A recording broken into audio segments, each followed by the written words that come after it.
So while there's some way to go, that rise is a testament to her undaring work and drive from Harriet to never take no for an answer.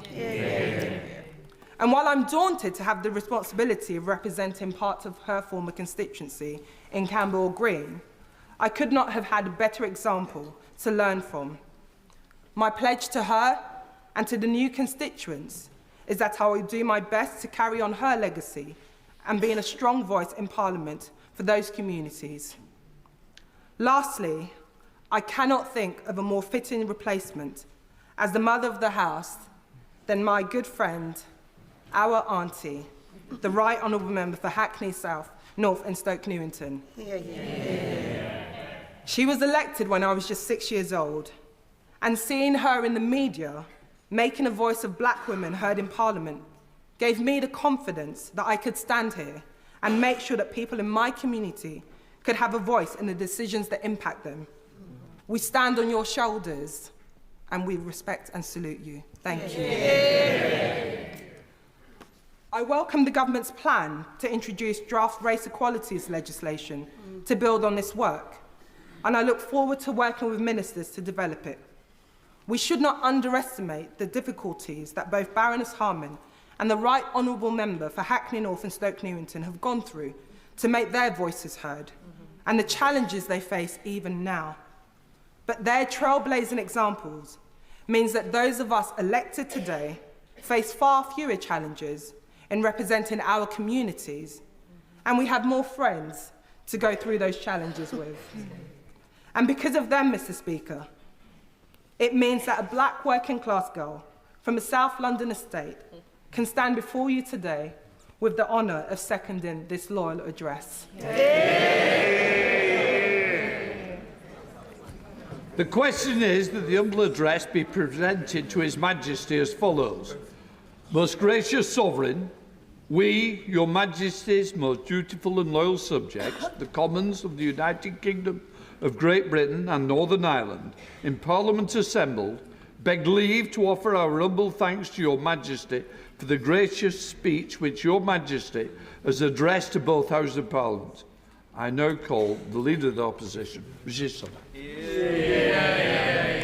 Well, thank you, Mr. Speaker. And before I turn to the address, I'm sure the whole House would like to join me in paying tribute to His Majesty the King. It is typical of his dedication to duty that despite the medical challenges he has recently faced, he was here today to open Parliament and will travel to the Commonwealth Hubs of Government meeting in Samoa and to Australia this autumn. The King is a true model of public service. I know that the Prime Minister will value his audiences with His Majesty as much as I did. And I think we all recognise that the King is aided by the constant support of Her Majesty the Queen, and I know the whole House will join me in wishing her a very happy birthday. Today we also pay tribute to Tony Lloyd. Tony served the people of Greater Manchester for 45 years, and for 36 of those as a member of this House. He was a great parliamentarian, kind and wise. His family should have enormous pride in the contribution he made to this place and to the community that he loved and served. They are in all our thoughts today. I'd also like to welcome all new members to their places. Being elected as a Member of Parliament is a great honour and a great responsibility. We serve our communities and our United Kingdom. I know that whatever our political differences might be, we are all motivated by a desire to make life better for our constituents and our country stronger. And I know that the whole House will join me in deploring the assassination attempt on President Trump. Our thoughts are with the victims. Violence and intimidation have no place in the democratic process. Now, Mr. Speaker, I commend the proposer on his excellent speech. I know that the whole House will agree with me that the Honourable Member for Bootle has set a very high bar for speeches in this new Parliament. Now, my little sister always reminds me that being the youngest means you have to learn how to make yourself heard well. Well, the Honourable Member is the youngest of 8, and it really shows. And I had the good fortune of getting to know the Honourable Member when he was Shadow Chief Secretary to the Treasury, and he was always courteous and pleasant as an opposite number to me. And as he outlined, the Honourable Member for Bootle comes from a family committed to public service, Both of his great-uncles were members of this House, and he himself, even though he was very modest about it, has been in public service for more than 40 years. Yeah. The new members of this House have much to learn from the honourable gentleman. Yeah. And I know I speak for the whole House in saying how much we all admire his personal bravery in campaigning for more victim support following the tragic death of his daughter in a hit-and-run accident. Yeah. Now, not only is he one of the most popular members of this House, as we heard, he is also the most popular constituency MP, enjoying the biggest majority of any member of this place. And in a recent election, he even won an astonishing 84% of the vote. He might be the only person who can persuade King Jong-un of the benefits of democracy. Although the People's Republic of Bhootal doesn't quite have the same ring to it. Now, I wonder whether he was chosen to speak today, actually, to head off him reintroducing his 10-minute rule bill. I speak, of course, of the honourable member's bill for a 4-day week. Now, I'm not sure if he's consulted with his whips on how compatible that would be with their desire to make Fridays a new norm sitting day. I'll say this to the honourable gentleman. If they won't let him have his 10-minute rule bill, he should work to rule. Although I suspect the Labour member for Merseyside needs no tips from this former banker on trade union organising.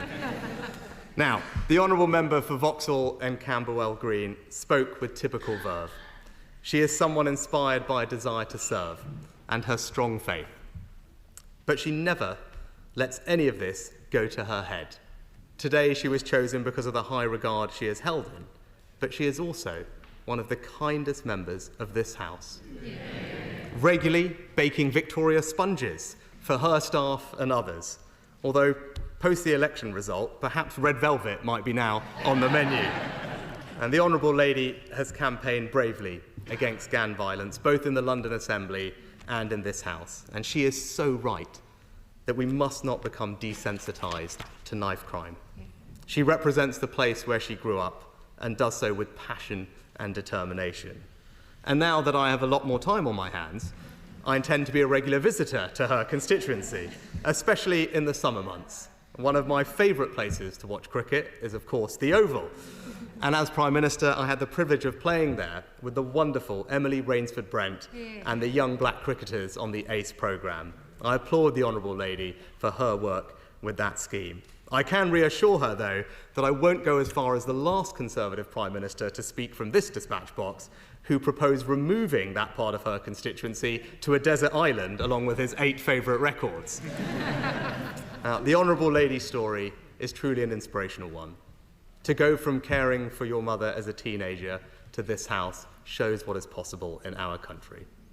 But the online abuse that the Honourable Member has received, an experience that is far too often common in this House, shows one of the challenges facing our democracy. The intimidation that some candidates received in this election, both physical and digital, was completely unacceptable and is a threat to our electoral process. There can be no excuse, Mr. Speaker, for threats of physical violence or intimidatory protests outside politicians' homes.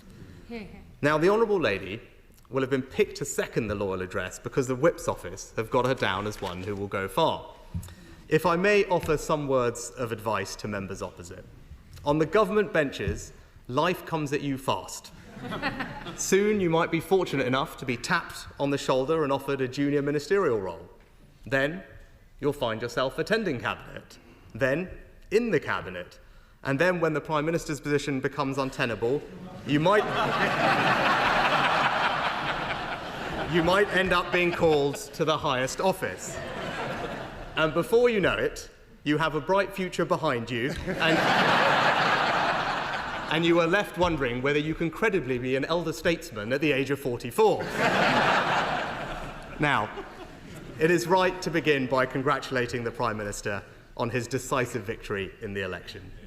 He deserves the goodwill of all of us in this House as he takes on the most demanding of jobs in the increasingly uncertain world in which we now live.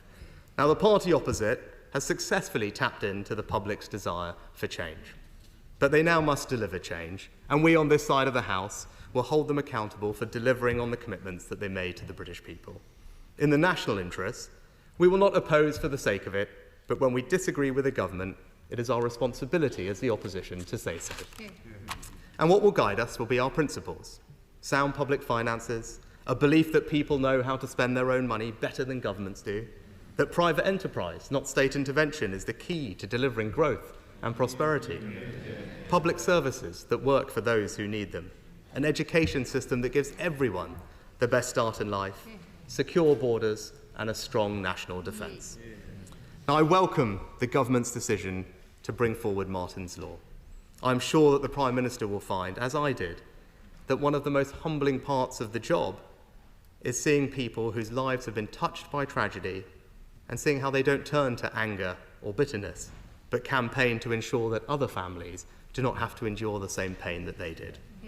And I particularly commend Figen Murray for her work to get this law onto the statute book. I can assure her that this measure will command consensus in this House, and we will work with the government to make sure that it becomes law as soon as possible. I'm also glad that the government will continue with plans for a smoke-free generation. I know there are deeply held views on both sides of this issue, and I have deep respect for those, especially on my own benches, who disagree with me on this question. Measures that end access to products are never easy, but I do believe that ensuring that our children can be the first generation that doesn't have to suffer the false choice to quit smoking or not because they will have never started is a truly worthy aim. It will make us a healthier, fairer country where people live longer and better lives. Now, the first duty of government is the defence of the realm.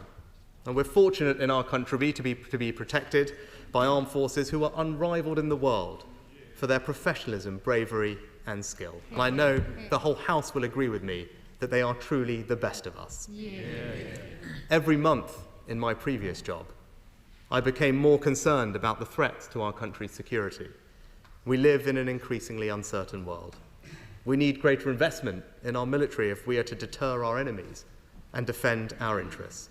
And as I warned earlier this year, there is an axis of authoritarian states who are a threat to our values, freedom, democracy, and the rule of law, and we must collectively stand up to them. The world is more dangerous now than it has been at any time since the end of the Cold War. So I would urge the Prime Minister to commit to boosting defence spending to 2.5% of GDP by 2030. And if we lead the way on this, we can make 2.5% the new NATO benchmark for defence investment. This is the single best way to strengthen the alliance. It will show the Americans that we do not expect them to bear every burden. And it would show President Putin that NATO is serious about bolstering its defences and will also be the most effective way to deter further acts of Russian aggression. Now, in the last few years, there has been an impressive amount of consensus across the House on foreign policy, on the importance of supporting Ukraine, on the centrality of NATO to our national defence. And in that spirit, I commend the Prime Minister on his work at the NATO summit. And I'm glad that he and the Secretary of State for Defence have taken such rapid steps to demonstrate that while the government has changed, this country's commitment to Ukraine's security remains constant. And I also welcome the Right Honourable Member for Tottenham's visit to the Middle East. It is of fundamental importance to this country that as we make real progress towards a two-state solution, our friend and ally Israel has a right to defend itself and to live in peace. And let me turn next to another crucial issue facing not just our country, but the broader Western world: illegal migration. Now, the fundamental question is what to do with people who arrive here illegally but cannot be returned to their own home country. Now, our approach was to send them to a safe third country. The Prime Minister was clear that he would scrap those plans, and I acknowledge that. And our fear remains that without such a deterrent, the country will end up having to accept that a large number of those who cross the channel illegally will end up remaining here. And how to prevent that is something that the government, I know, will soon look to address. And when it comes to legal migration, I urge the Home Secretary to retain the measures that we implemented, which are forecast to halve net migration in the next 12 months. Now, if I may turn next to the economy, I understand well that the Chancellor is keen to paint as bleak a picture as possible. But I would just gently point out that this is not exactly what the facts say. Inflation at 2%, unemployment 4%, and the fastest growing economy in the G7 so far this year. The party opposite has inherited an economy that is already on an upward trajectory. Now, the government have set out plans. The government has set out plans to strengthen the role of the Office for Budget Responsibility, and we will examine those proposals carefully. But the work of the OBR already means that the party opposite did have the full details of the public finances when they set out their manifesto. Now, the OBR has rightly taken away from governments the ability to make forecasts say what they want them to. But they have also taken away from oppositions coming into government the ability to say that they did not know the true state of the public finances. As Paul Johnson of the Institute for Fiscal Studies has said, the books are wide open, fully transparent. In his words, trying to pretend that things are worse than expected really won't wash. Now, the party opposite promised no tax rises on working people and no plans for tax rises beyond what's in their manifesto, in full knowledge of the public finances. It would be difficult for them to claim that things are worse than they thought and then renege on those pledges, and we will hold the government to its own promises come the budget. I note plans for new employment legislation. Now, in this country, our employment rate is far lower than the European average, and that is thanks in part to our flexible labour market. I would urge the party opposite not to impose new burdens on businesses that business leaders themselves have warned of the unintended consequences of those plans, that they could lead to firms being less likely to invest, less likely to hire, and so increasing unemployment in the long term. And I further note the government's desire to impose new, potentially rigid legislation on technologies like artificial intelligence. Now, we are third only to the US and China in the size of our fast-growing technology sector and lead the world when it comes to AI safety. And we should all in this House be careful not to endanger this country's leading position in this field, which will drive growth and prosperity for decades to come. And while today's speech did contain a slew of bills, what was missing was a concrete plan to tackle the unsustainable post-COVID rise in the welfare bill. Without action, the cost of providing benefits to the working-age population with a disability or health condition will rise to £90 billion, more than we spend on our national defence, schools, or policing. Now, that's not only unsustainable, but also unfair to taxpayers. And that's why in government we had laid out a plan to significantly reduce the welfare bill, but crucially, to support all those that could back into work. Now, I hope the government looks at those proposals when it has the time to study them in detail. On this side of the House, we will continue to advocate for a welfare system that is both compassionate and fair to those who need it, but also fair to those who pay for it. Now, the government has set out plans to change the planning system.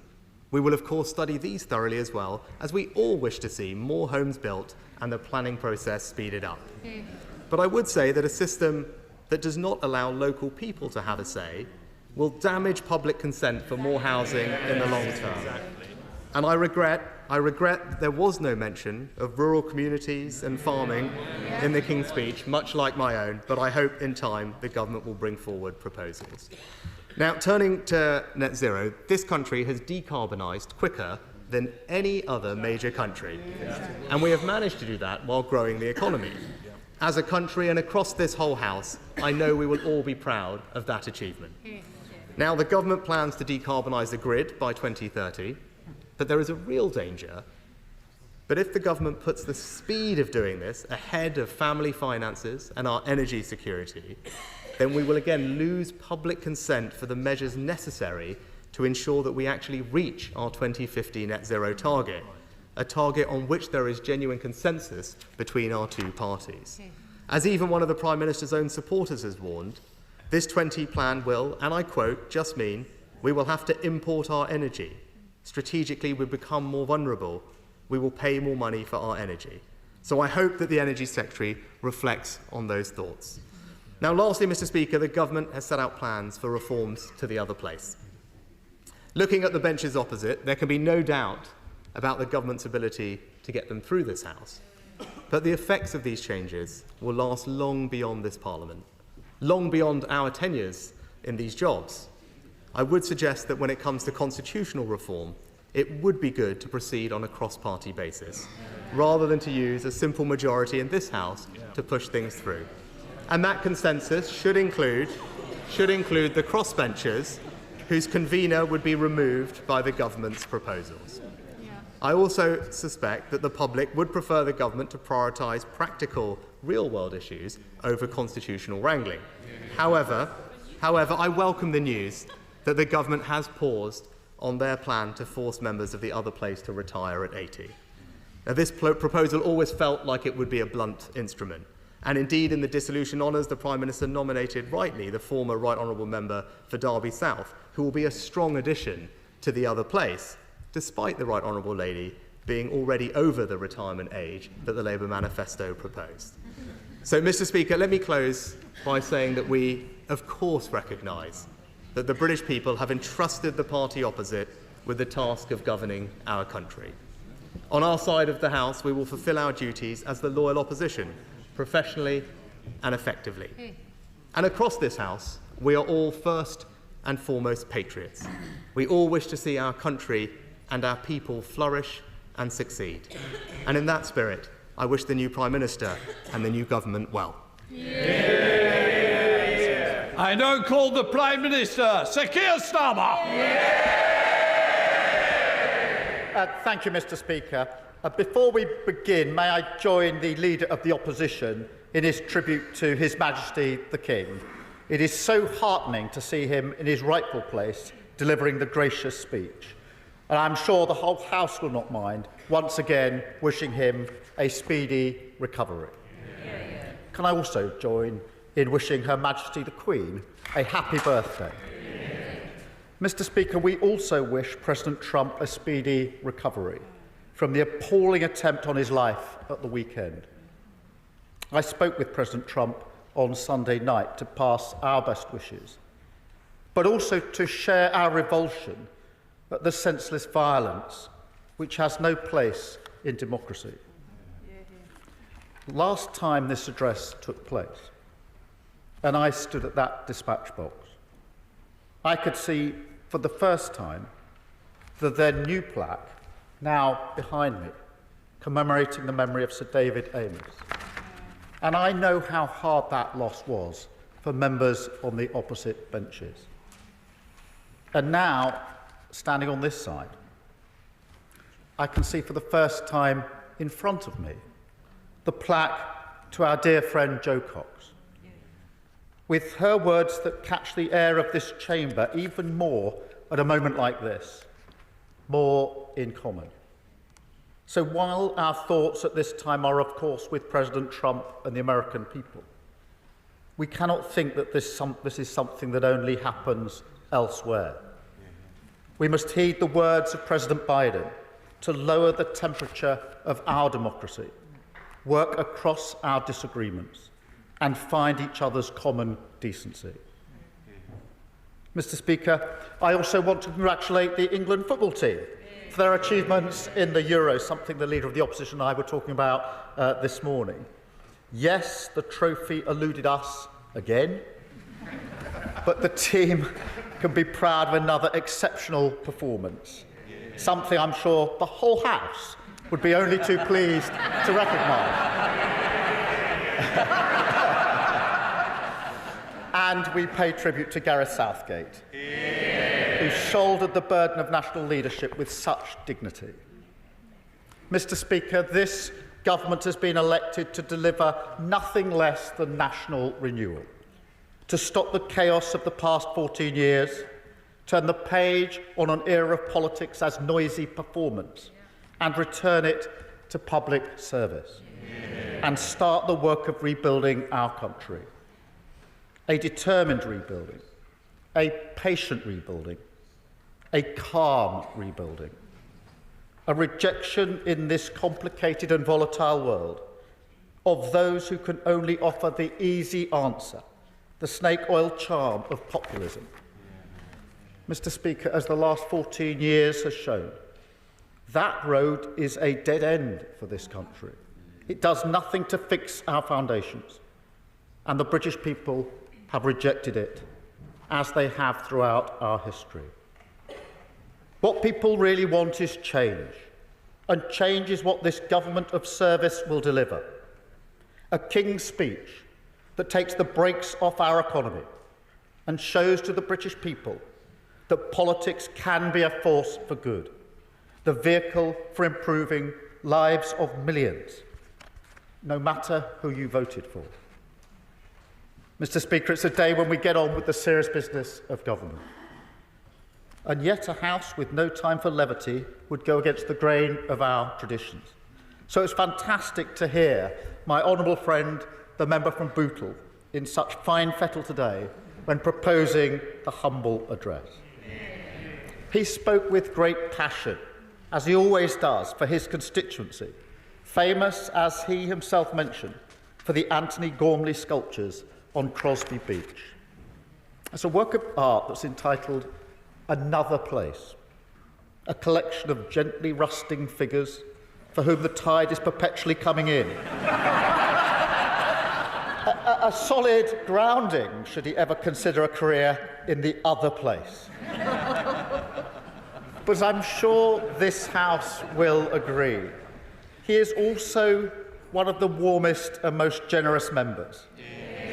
A generosity that, ahead of a previous election, extended to an offer to hand-deliver Conservative leaflets, a commitment to the democratic process that should be applauded, not least because it resulted in a stonking increase in his majority for Labour.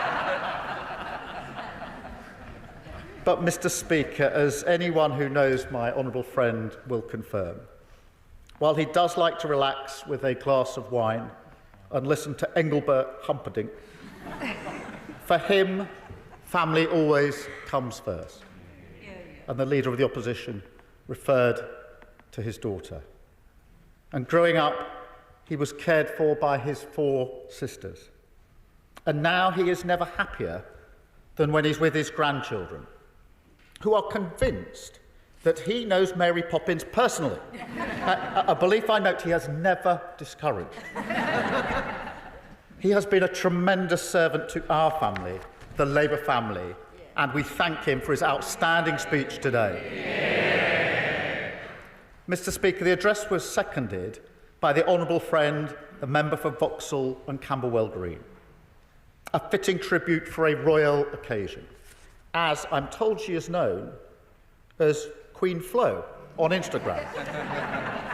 The House will know her as a tireless champion for her community, as well as a founding member of one of our most vital affiliates, the Labour Friends of Karaoke. In fact, Mr. Speaker, I'm reliably told that Queen Flo doesn't mean Queen Bee, which we look forward to hearing at Labour conference. But, Mr. Speaker, truly it was a fantastic speech. Another demonstration that my honourable friend is a shining example of our movement. A young carer when growing up, a fighter for their causes on AIDS and HIV, on the health inequalities which still deliver poorer outcomes for black women, and on sickle cell, which her late mum suffered from. I know what it's like to watch your mum move in and out of hospital as a child, and so I respect and admire the way she now champions young people from poorer households and fights for the opportunities that they deserve. Perhaps most powerfully of all, she's spoken about her own experience arriving at the scene of a stabbing and has rightly demanded that we never allow ourselves to become desensitised to the tragedy of knife crime. As a fellow inner London MP, I know how much this is hurting our city, as it is towns and cities across the country. I know how much potential is lost and how many families fear that their child could be next.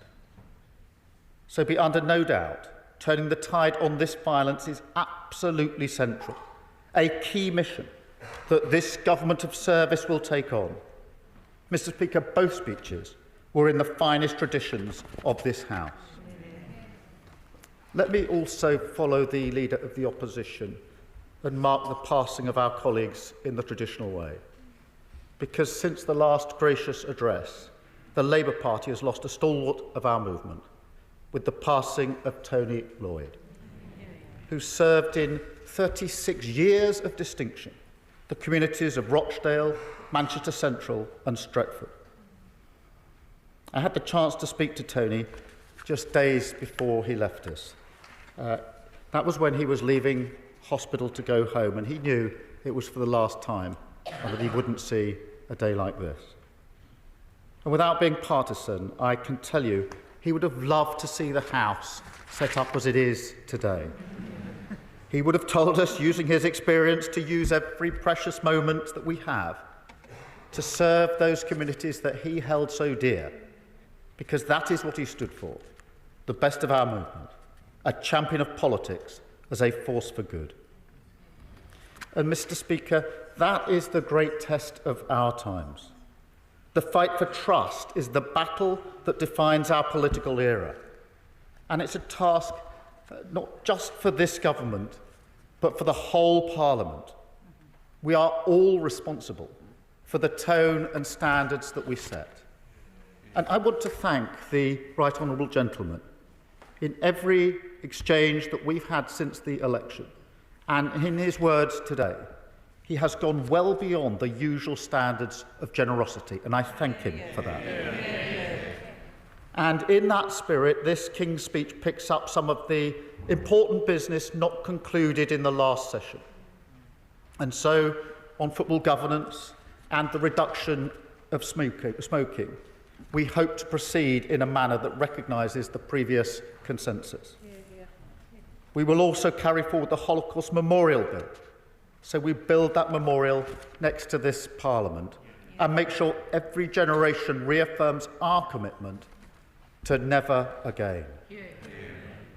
And we will also honour the promises that I made and the Leader of the Opposition made to the family of Martin Hett and all the families affected by the horrific events in Manchester that day.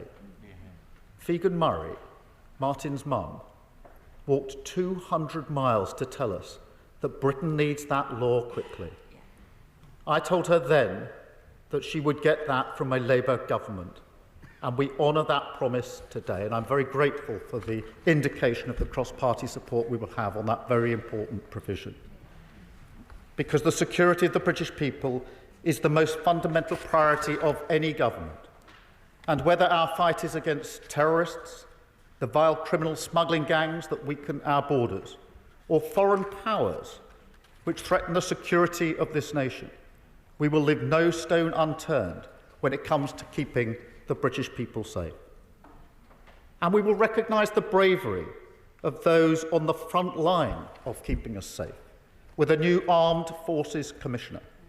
That's not just a name or a role, but a strong and independent champion for those who have committed to the ultimate service, as a way we can show our respect. We will also move quickly on the lessons from the infected blood scandal that the House debated in almost the final act of the last session, a day when we undertook, all of us, a solemn responsibility, not just to deliver justice to those people, but also to take on the work of prevention, to make sure that those lessons shape the future of public service in our country. Because scandals like infected blood, Windrush, Horizon, Hillsborough are united not just by the scale of the injustice, but also by the indignity that the victims and their families have been put through, merely for standing up for truth and justice. So it is high time to bring in a duty of candour, the Hillsborough Law, because a government of service must also be a government of accountability and justice. That is what service means. Yes, I will. I thank the Prime Minister for giving way during his excellent speech, outlining the hope and renewal within this King's speech, much needed in constituencies like mine, in Luton North, where over 45% of children are growing up in relative poverty. What reassurances can the Prime Minister give me and my constituents that he personally takes this issue very seriously and that his government will address it? Prime Minister. Well, I'm grateful for that intervention, and I give my assurance to her and to the whole House that I do take child poverty extremely seriously. I'm proud of the record of the last Labour government in reducing child poverty. It clearly had a strategy, and we will have a strategy, and I'm very pleased to have announced today the task force that will lead our strategy to reduce child poverty. No child should be growing up in poverty. And we will work across the House on that issue, and I will take an intervention. Very grateful thank you, Mr. Speaker. I'm very grateful to the Prime Minister for giving way on his newly announced task force, which of course Beth Rigby was announcing on Twitter as we were all within this chamber. Mr. Speaker, can the Prime Minister outline how many children will remain in poverty whilst that task force undertakes the work, which will ultimately lead to the same conclusion we are proposing, to scrap the two-child benefit cap? Well, look, I do welcome this. I know this is an issue across the whole House. I don't think there's a single member that doesn't care about child poverty. The point of the task force is to devise a strategy, as we did last in government, to drive those numbers down. It can't be a single issue, it's across a number of strands, and we will work with people across the House in order to do it. What matters is the commitment to do it and to drive those numbers down. That is what we did last in government, and we will do it again. But, Mr. Speaker, I'll just make some progress and then I will. Mr. Speaker, whilst I respect the tone of the Leader of the Opposition's contribution, I can't stop my mind wandering back to 9 months ago when he was at this dispatch box. His great political hero, Nigel Lawson, once said, "To govern is to choose." And every day serving the people of this country is a chance to make a difference for them. Yet, Mr. Speaker, the last King's speech was the day when the veil of his choices slipped. And we all saw a party, his party, content to let our country's problems fester, content to push aside the national interest, as they focused almost entirely on trying to save their own skins. Mr. Speaker, we will have time over the weeks, months and years to debate the measures in this King's speech and the choices of this government. But I defy anyone on those benches or elsewhere to look at the ambition and purpose of our intent and not to receive a return to the serious business of government. No more wedge issues, no more gimmicks, no more party political strategy masquerading as policy. This is an agenda focused entirely on delivering for the people of this country. Legislation for the national interest that seeks only to fix our foundations and make people better off. Solve problems, not exploit them. Because, I'll just make some progress in the way. Because, Mr. Speaker, with each day that passes, my government is finding new and unexpected marks of their claim. Scars of the last 14 years where politics was put above the national interest. Decline deep in the marrow of our institutions. We've seen that in our prisons, writ large. We've seen it in our rivers and seas, even worse than we thought. And we've seen it in our councils, pushed to the brink by the previous government, now unable even to deliver basic services to children with special educational needs. And, Mr. Speaker, we've already taken first steps on so many of the priorities we put before the British people. The work of change has begun, but we know, as they do, that national renewal is not a quick fix. The rot of 14 years will take time to repair. Nonetheless, I will give it. I'm grateful to the Prime Minister for giving way, and he talks about priorities. Well, of course, people in rural communities around the country see the vast majority which the Right Honourable Gentleman has assembled, and they're afraid. They see a manifesto in which just 87 words are used about farming. They see a king's speech. They see a king's speech with no mention of rural communities or rural priorities. Will the Prime Minister please take this opportunity to reassure people in rural and farming communities that his Labour government will take notice of them? Prime Minister, just to say, look, intervention one thing, but to actually make a speech is not the best time to do it. Prime Minister. Well, let me take this opportunity to reassure those in rural communities. I grew up in a rural community myself, and I think that if you look at the places that are now represented on these benches, you'll see the reassurance that has been given that will also be given again. The King's speech we've brought to this House today is a marker of our intent, not only a certain destination for the future of this country, but a new way of governing, a government of service, guided by clear missions, with a long-term plan to fix the foundations, a plan which starts, as it must, with our economy. Under his watch, the last Parliament was the first in modern history to leave living standards in a worse place than they found them.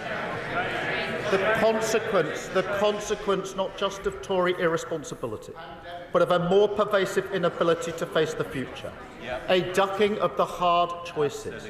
Eyes fixed always on the horse trading of Westminster politics. I will in a moment. Rather than the long-term national interest. Mr. Speaker, we don't just turn the page on that today, we close the door on it forever. A budget responsibility bill that will protect the living standards of working people from the chaos they endured under the last government. A commitment, no matter how fierce the storms, to economic stability as the foundation we build on. That is a changed Labour Party at work. And then on that foundation, we take the brakes off Britain, go further and faster on measures to generate higher economic growth. Workers and business united in the cause of wealth creation. We will reform the planning rules, a choice ignored for 14 years, to build the homes and infrastructure that Britain needs. We will level up rights at work, a choice ignored for 14 years, to deliver security and dignity at work. We will create a new industrial strategy, invest in cleaner, cheaper British energy, harness the power of artificial intelligence, improve our public transport, confront our historic challenges on technical education, transform our skills agenda in partnership with business, and push forward devolution to the cities, regions and councils of England. A plan for wealth creation that will finally lead us out of the pay more, get less doom. That is their legacy. And let me be clear, we will work with anyone invested in the future of our country. I've said, I'll just complete this. I said that we would serve everyone, whether they voted for us or not. And I meant it. So let me say directly to the benches opposite, if you're invested in the success of your community, we will work with you. This is a new era. We are turning the page. We're turning politics to service. Because that is what the people of this country want to see from their politicians. And service is a stronger bond than political self-interest. That is what country first means. The only way we can restore trust, and the reason this government of service was elected. Mr. Speaker, we were also elected to repair our public services with investment and reform, to make them once again beacons of justice for the communities that they serve. A signal to our country of the cause that fires national renewal. My determination for everyone in our country, England, Scotland, Northern Ireland, Wales, no matter where they started in life, to feel that success belongs to them. It is a cause, Mr. Speaker, that I do believe unites this House and indeed the people of this great nation. So I will. Mr Speaker, can I commend the Prime Minister? There are many within this House, both sides of this chamber, both in opposition but also in your party, who welcome your election as Prime Minister and look forward to the delivery of some feel-good factors for all of this great nation of the United Kingdom of Great Britain and Northern Ireland. Always better together, is what I always say, and even those in the chamber who maybe have different ideas perhaps think the same as well. Prime Minister, in the paper, of my provincial paper 2 weeks ago, we recognised that Northern Ireland was very much part of your 10-year plan. Can I ask the Prime Minister, can he perhaps outline exactly what that plan will be for Northern Ireland to ensure our position will never weaken and always get stronger? Can I just say, Jim, you'll be definitely bottom of the list, but don't worry. Prime Minister. I'm grateful for that intervention. It was very important to me and to my government that within days of being elected, I went to Scotland, to Northern Ireland and Wales with the message that I did about working together. As he will know, I worked in Northern Ireland for 5 years on reforms to the police service in Northern Ireland. It matters to me that we make progress on all matters across all of our nations, and that is the way that we will operate as a government. That was a statement of intent going as I did in those early days, and I will continue in that vein in direct answer to his question. Mr Speaker, so as well as our plan to cut waiting times, we will modernise the Mental Health Act and finally drag it into the 21st century. Yeah. And we will raise standards in our schools, improve the confidence, the well-being and the happiness of our children, because that is so often the barrier that holds them back. We will also work on landmark legislation on race equality, tackle the structural injustice of unfair discriminatory pay. Now, Britain has come a long way on matters like this. One look at this Parliament shows that we're moving forward. And I recognise the efforts of so many in this House, on all sides, to tackle this injustice. But, Mr Speaker, we can still do more, and therefore we must, and we will. We will also begin work on banning conversion practices and bring forward tough new protections for renters. Promises that have lingered in the lobby of good intentions for far too long. And, Mr Speaker, we will signal our intent to transform society with measures on crime and justice that will not only rid our streets of antisocial behaviour, but also launch a new mission to reduce violence against women and girls by 50%. In this, we're inspired by the work of unbelievable campaigners: Mina Smallman, Claire Waxman, Melanie Brown, and my friends, John and Penny Clough.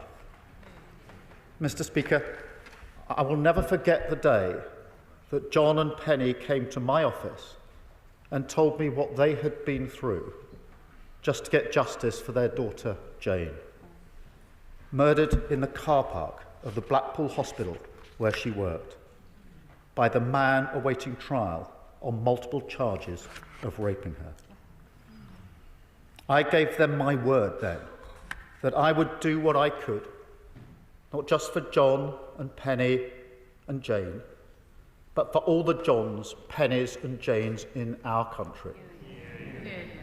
Mr Speaker, it's an enormous undertaking. I wish it wasn't, but it is. Just listen to the contribution made every year in this House by my honourable friend, the member for Birmingham Yardley. A grim reminder of just how many women are killed every year by domestic violence. And yet, as everybody who works in public service knows, government can make or break a life. I've seen it myself as a public servant. I also know from those campaigners what service can do when it listens and empowers people far beyond the walls of the state. So, Mr Speaker, this is how we will go about our business: mission-driven, focused on ambitious goals, bringing together the best of our country, committed to the practical difference, big and small, that we can make together. That is the reward and the hope of service, the business of change, and the work of this government of service that we will take on. We will stop the chaos, fix our foundations, and take the brakes off Britain. A King's Speech that returns politics to serious government, that returns government to public service and that returns public service to the interests of working people. That is the path of national renewal, the rebuilding of our country, and we take another step today. Thank you, Mr. Speaker.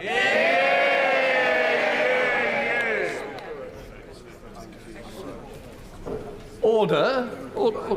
I now call the leader of the... Order! Please, let's show respect to each other. Let's not set off on the bad foot. We want to be on the right foot. I now call the leader of the Lib Dems, Ed Davey. Thank you, Mr. Speaker.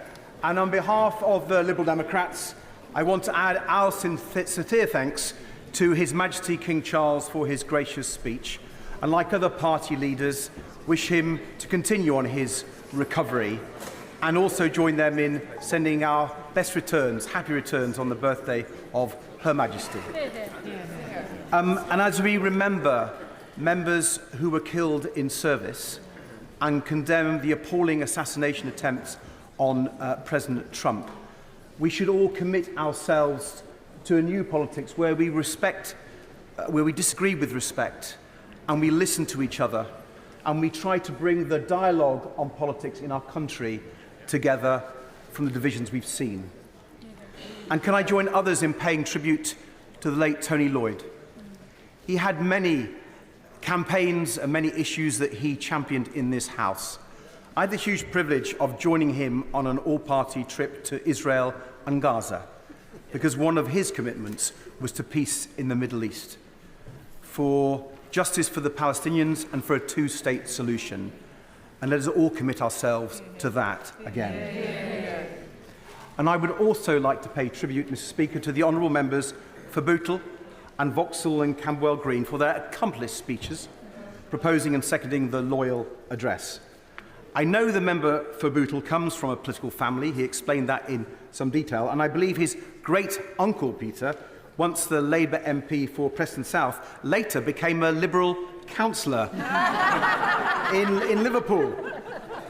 So may I say to the honourable gentleman, if he does follow in his great-uncle's footsteps, he won't be the first in his family to see the Liberal light, and our door is always open. The honourable member for Vauxhall and Camberwell Green made an impressive mark in her first Parliament as she campaigned on things like knife crime, on the NHS and on housing, and also spoke very eloquently on an issue that's close to her heart and mine, care. She spoke movingly about how she cared for her mum when she was just a very young child, learning at a young age about all the different painkillers needed to treat her mum. And as someone who believes we need to hear the voice of carers in this chamber far more often, it was a pleasure to listen to her speech today, and I'm left in no doubt that she will make an even bigger mark in her second Parliament. Yeah. And while I'm paying tribute, Mr. Speaker, let me add our thanks to the Three Lions, who captivated the whole nation and came so agonisingly close to ending all those years of hurt. They did us proud, and let's hope the Lionesses will retain their European crown next year. And so may I welcome the Prime Minister to his place and congratulate him and his party on their election victory. As he says, they now have an enormous undertaking, and we wish them well. I read somewhere that the Prime Minister apparently surfed to power on a wave of Conservative failure. But can I say to him gently, with a pang of envy, water sports are my thing. But, Mr. Speaker, the challenge awaiting this new government are certainly great, and set against that challenging backdrop, there is much to welcome in the programme set out today. Not least the government's focus on getting our economy growing strongly again. And the Prime Minister is right to say that building more homes is an essential part of that, as you can see from the work of many brilliant Liberal Democrat councils, from Cumbria to Eastleigh, and in my own area, the Royal Borough of Kingston. The best way to build the many extra homes we need, especially those extra social and affordable homes, is to properly engage local people and communities and bring them along with you. And that is the community-led approach that we on these benches will continue to champion. Very happy to give way. I'm delighted to see that the leader of the Liberal Democrats seems to be openly advocating the work of Eastleigh Borough Council. Could I just remind him that that council is only building double the number of houses required because his party leadership has got them into £800 million worth of debt to pay off the debts that they accrued? Well, I'm delighted to say that today we welcome the new Honourable Member for Eastleigh to the Liberal Democrat benches, and I'm sure she will have all the answers the Honourable Gentleman needs. But growth and house building are not the only challenges, crucial though they are. I'm sure all of us across the House, as we knocked on doors during the election campaign, heard the same from so many people, a common refrain from people of all backgrounds and all walks of life, that nothing seems to be working as it should. From the health and care crisis to the sewage scandal to the cost of living, the British people have overwhelmingly rejected the past out-of-touch Conservative government that has gone. But after so many years of being taken for granted, many people have simply lost faith in our political system to solve their problems. So we on these benches do recognise the scale of the challenge now facing the new government. They have a big job to do, and so do we. We work hard on behalf of our constituents. We will scrutinise the government's plans carefully and strive to improve them. And, Mr. Speaker, we will oppose them when we think they've got it wrong. But where they act in the national interest to solve these problems and improve people's lives, we will support them. One issue came up more than any other on door after door, and I'm sure it's the same for members in all parties: the issue of health and care. Patients waiting weeks to see a GP or an NHS dentist, if they could find one. More than 6 million people waiting on NHS waiting lists. Tens and thousands of cancer patients waiting months to start urgent treatment. Patients stuck in hospital, ready to leave, wanting and waiting to leave, sometimes for weeks, but unable to, because the care home place wasn't there. The care worker, the support for their family carer wasn't in place. And, Mr. Speaker, fixing this crisis in our NHS is essential, not only for people's health and well-being, but also for our economy, for growth. Only if we get people off these waiting lists and into work can we get our economy growing strongly again. I have to give way.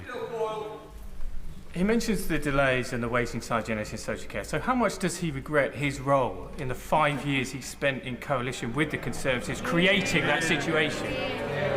Well, I do disappointed in the Honourable Gentleman's intervention, because we could all go back to things that other parties did in government and say that they were wrong.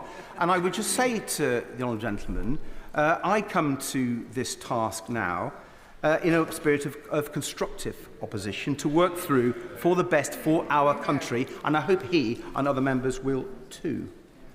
And it's why I welcome in the King's speech a number of measures for the NHS, for reducing waiting times, and particularly on mental health.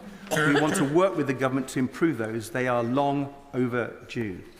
But I would also urge the government, of course, to look at the proposals in our manifesto on the NHS, boosting GP numbers so that everyone can get an appointment within 7 days or 24 hours if it's urgent, improving access to dentists and, crucially, to local pharmacists too. Because if more people can get the care they need early and locally, fewer people go into hospital. Giving cancer patients the care they deserve with a cast iron guarantee that they will start treatment within 2 months after diagnosis. This is the scale of the ambition we need, Mr. Speaker, for our NHS right now, and I hope the government will show it. But there is another part of this crisis that needs to be fixed, and it needs urgent attention, and that's care. I spoke about my own caring journey during the election, first for my mum when I was a teenager, then for my dear Nana, and now as Emily and I care for our severely disabled son, John. And Mr. Speaker, I've been incredibly touched by the response from colleagues from across the House who've reached out to tell me how important it is that we speak out on care. For people who need care and for their carers, both professional social care workers and for family carers, people looking after their loved ones. I've had the chance to hear from carers all over the country, of all ages, as they shared their personal stories with me. Like the couple who care for a son with similar care needs to John, who reached out to say they know what it's like to worry about what happens when you're no longer there to look after your disabled son. And they offered me advice. I was so touched by their kindness and generosity. Mr. Speaker, each care story is so different, and yet in many ways they have much in common. We all share in the special, wonderful bond we have with the ones we care for, and we all share in that feeling like no one else understands us. Caring has been in the shadows for far too long. Let this be the Parliament when carers' voices are heard, when we become the caring nation. Yeah. Because caring is actually people doing extraordinary things every day for the ones they love, often in the face of difficult circumstances, physical challenges, no breaks, mountains of paperwork, countless appointments, endless phone calls, trying to navigate a broken system that is simply not designed to work for carers. So we on these benches will do our very best to get a fair deal for carers, whether on issues like carers allowance or the big challenge of fixing social care, so that our loved ones get the support they need when and where they need it. Now this, of course, will not be easy, Mr. Speaker. After years of neglect, fixing social care will be incredibly complicated, but we cannot shy away from it. So, although it wasn't in the King's speech today, I'm encouraged by reports the government is planning a cross-party commission on social care. We urgently need that to find a solution that will stand the test of time. So I hope we'll hear more about that from the government very soon. Fixing social care is essential, not just to give people the care and dignity they deserve, to support family carers, but also to fix our NHS. Without it, we can't. Now, if health and care was the only major crisis facing the government, that would be a big enough task. But clearly it's not. Inflation may have finally come down to normal levels, but the cost of living crisis persists. Families and pensioners are still facing record energy bills, sky-high housing costs and food bills. They need support and understanding. And that begins with the government's promise to be fiscally responsible. It would mark a big and welcome shift from the previous government's rather reckless approach to the budget. But with energy bills forecast to rise by 10% in October, clearly we need bold action to bring costs down, from home insulation to expanding renewable power. Liberal Democrats have a proud record of investing in renewable power, almost quadrupling it when we ran energy policy. And our policy drove the cost of renewable electricity below fossil fuel generated power. So I hope this government will act with the same level of ambition to tackle not only the cost of living crisis, but climate change too. Because urgent action is needed now to prevent catastrophic climate change. And we've shown how it can be done. And that, if you do it well, it benefits consumers, the economy and the environment too. So we welcome the focus the government has placed on this challenge, and we will push them to meet it. As we will when it comes to another environmental challenge, ending the sewage crisis.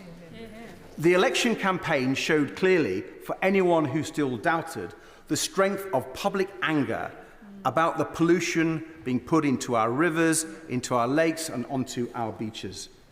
The government has made some initial welcome noises about holding the water companies to account, about making sure they put these environmental issues before profit. But we on these benches will be pushing ministers to act as quickly and decisively as possible to put an end to this appalling scandal.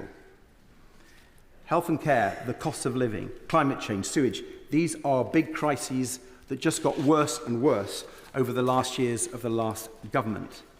And that government's failure to address them is a big part of why people's trust in politics is so low. This year's British Social Attitudes Survey found that 45% of people, 45%, almost never trust the government to put the national interest first, a record high. Now, I'm sure I speak for everyone in the House when I hope this government will prove that wrong. But restoring public trust and confidence in our politics is a major task for us all, right across this House, no matter our party. And I think there are two parts of how we restore that trust. The first is by tackling the root causes of so many scandals that have caused so much harm and done so much damage to public trust, from Hillsborough to Horizon to infected blood. We therefore welcome the promised Hillsborough law with its statutory duty of candour on public officials. But we would urge the government to go further in this area. Given the vital role that whistleblowers have played in exposing these scandals, can I urge ministers to look at our proposals for stronger protections for whistleblowers, including a new office of the whistleblower? The second way to restore trust is by transforming our politics so it is relevant, engaging and responsive to people's needs and to their dreams. The measures that the government have promised to strengthen democratic rights and participation are therefore welcome. Also welcome is the principle of shifting more power out of Westminster and Whitehall so local decisions are made by the people for them and the communities they live in. But I'm sure the Prime Minister will know that the devil is in the detail, so we will scrutinise these plans carefully when they come. We fear they won't go far enough, for it won't surprise anyone in this House, Mr. Speaker, to hear that we on these benches believe that political reform must include electoral reform. Yeah. Proportional representation, giving everyone equal power to hold members of Parliament properly to account, and maybe even the Conservatives support that these days. And I note that, according to the same social attitude survey, a majority of the public agree with us. Yeah. Mr. Speaker, I've focused on many big domestic challenges facing us, but I want to conclude by touching on the enormous, challenging international picture too. From Vladimir Putin's appalling war in Ukraine to the dreadful conflict in Israel and Gaza, with the terrible humanitarian catastrophe there and hostages still being held by Hamas, these are tumultuous times indeed. They demand that we work together with our allies through international institutions. And yes, that means working constructively with our European neighbours. Yes. To rebuild the ties of trust, trade and friendship with our European friends, so badly damaged by the Conservatives. As Liberals, we believe that the UK can be an incredible force for good when we stand tall on the world stage, championing the vital British values of democracy, liberty, human rights and the rule of law. So when the government does that, they will have our full support. Mr. Speaker, I would like to close by paying tribute to those on the front lines of that effort, our armed forces, deployed around the world, whether securing NATO's flanks in Eastern Europe, combating Daesh terrorists in the Middle East, or supporting peacekeeping missions in Africa. They serve our country with incredible courage and professionalism, and we all owe them an eternal debt. Dave Begg-Hillier. Thank you, Mr. Speaker. And Mr. Speaker, it's a pleasure to follow the honourable gentleman, the member for Kingston and Surbiton, but I have to confess... Just round left.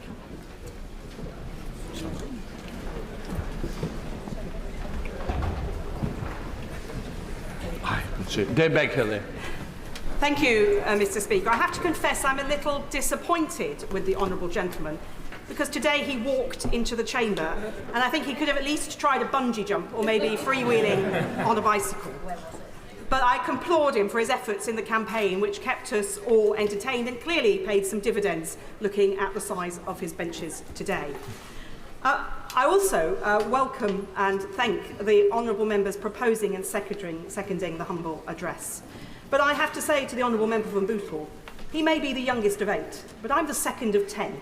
And I can tell other members of this House who are new that you hear a lot about Big Brother, but let me tell you that one big sister here is here to support you, as indeed I'm sure the honourable member for Bootle will as well. After 19 years in this place, I know my way around a bit, though I still too get lost, so don't be worried about that.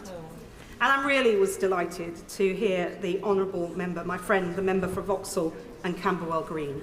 I first came across her when she was a member of the London Assembly, and I knew then she had something special about her, and I think we saw that here today. And I draw the House's attention, Mr. Speaker, to my register in the members' register of interests.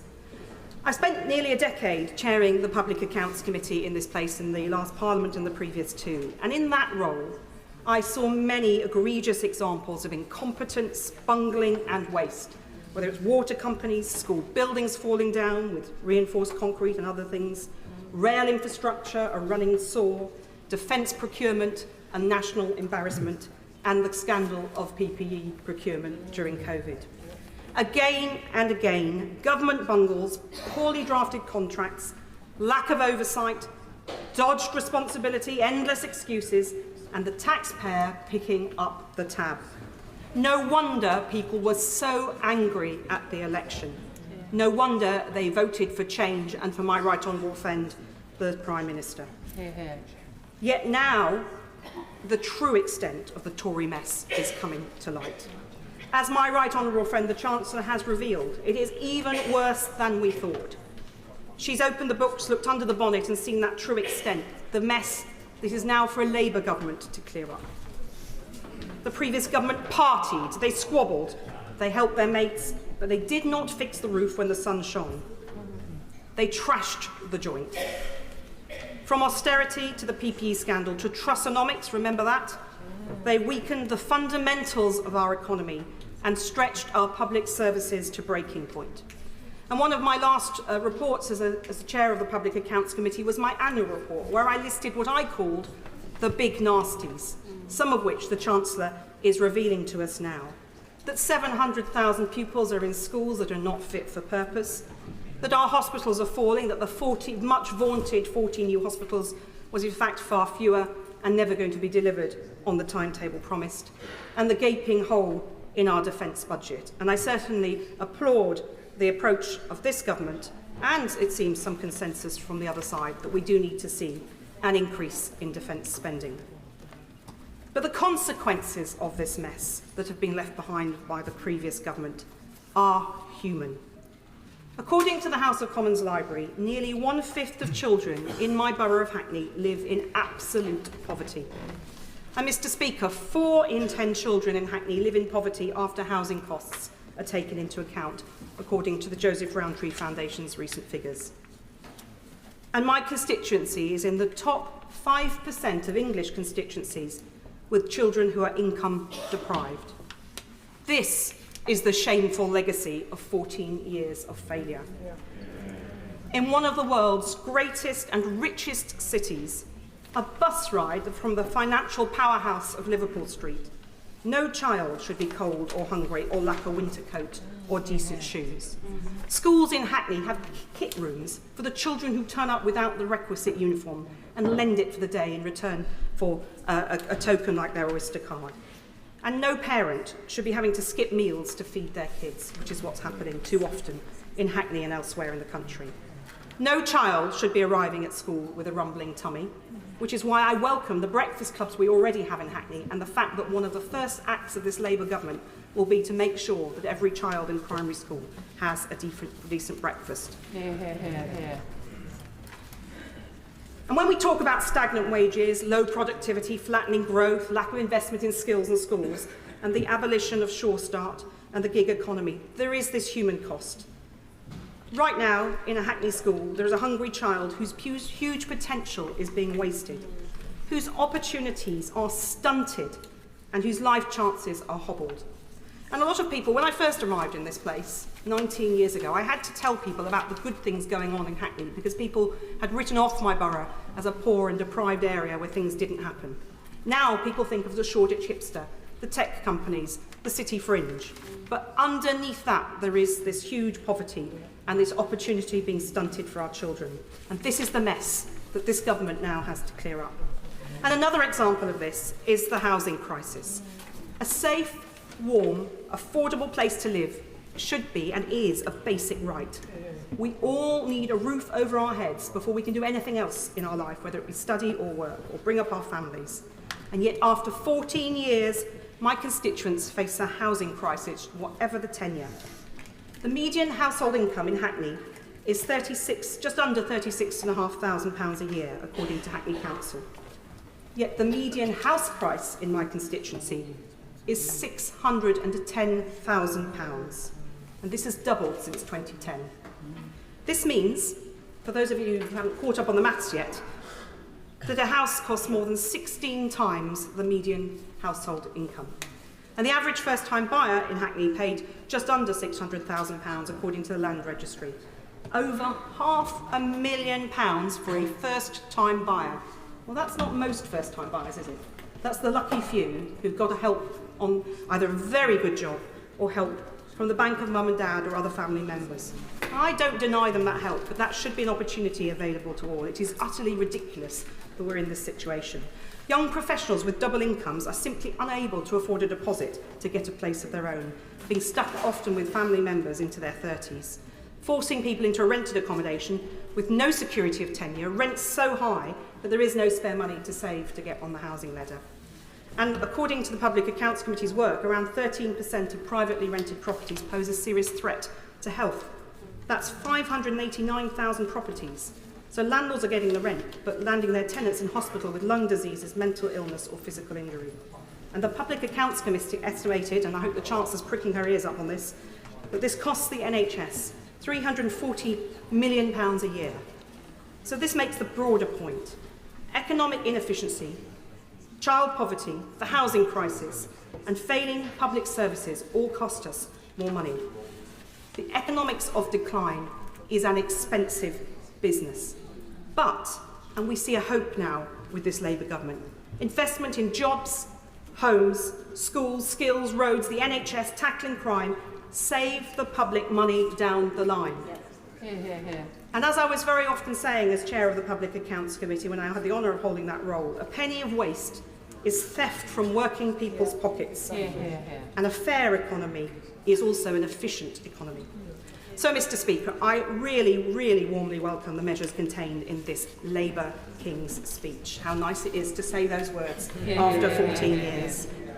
And the move as well, since for the 5th of July, from my colleagues in the Cabinet, I was about to say the shadow Cabinet, old habits die hard, from colleagues in the Cabinet, Labour Secretaries of State, who've moved into action from the inertia of what went before, means we are on the road to recovery.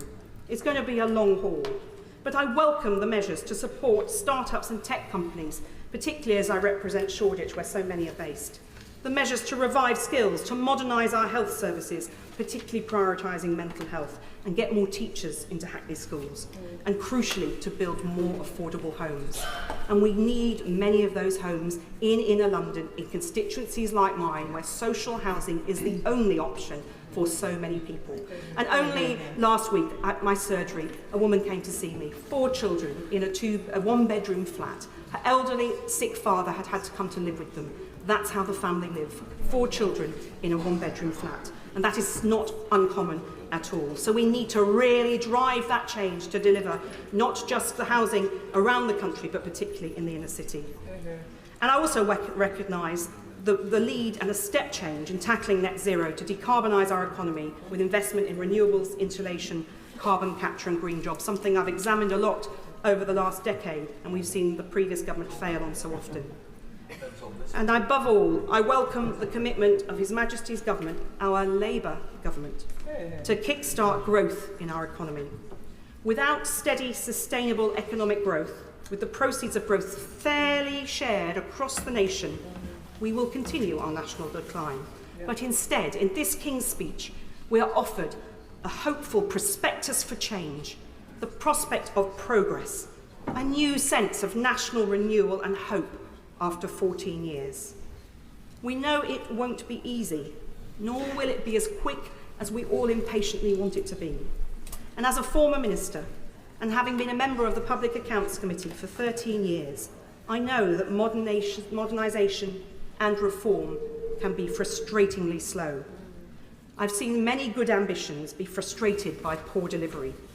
So if I may proffer a word of advice for those on the Treasury bench, finding themselves newly surrounded by eager officials, many of whom came in front of my committee, and red boxes, please stay focused. Look up at that horizon. Think of the people who sent us here, who voted for that change you want to deliver and we all want to see. Keep an eye on that guiding goal of growth.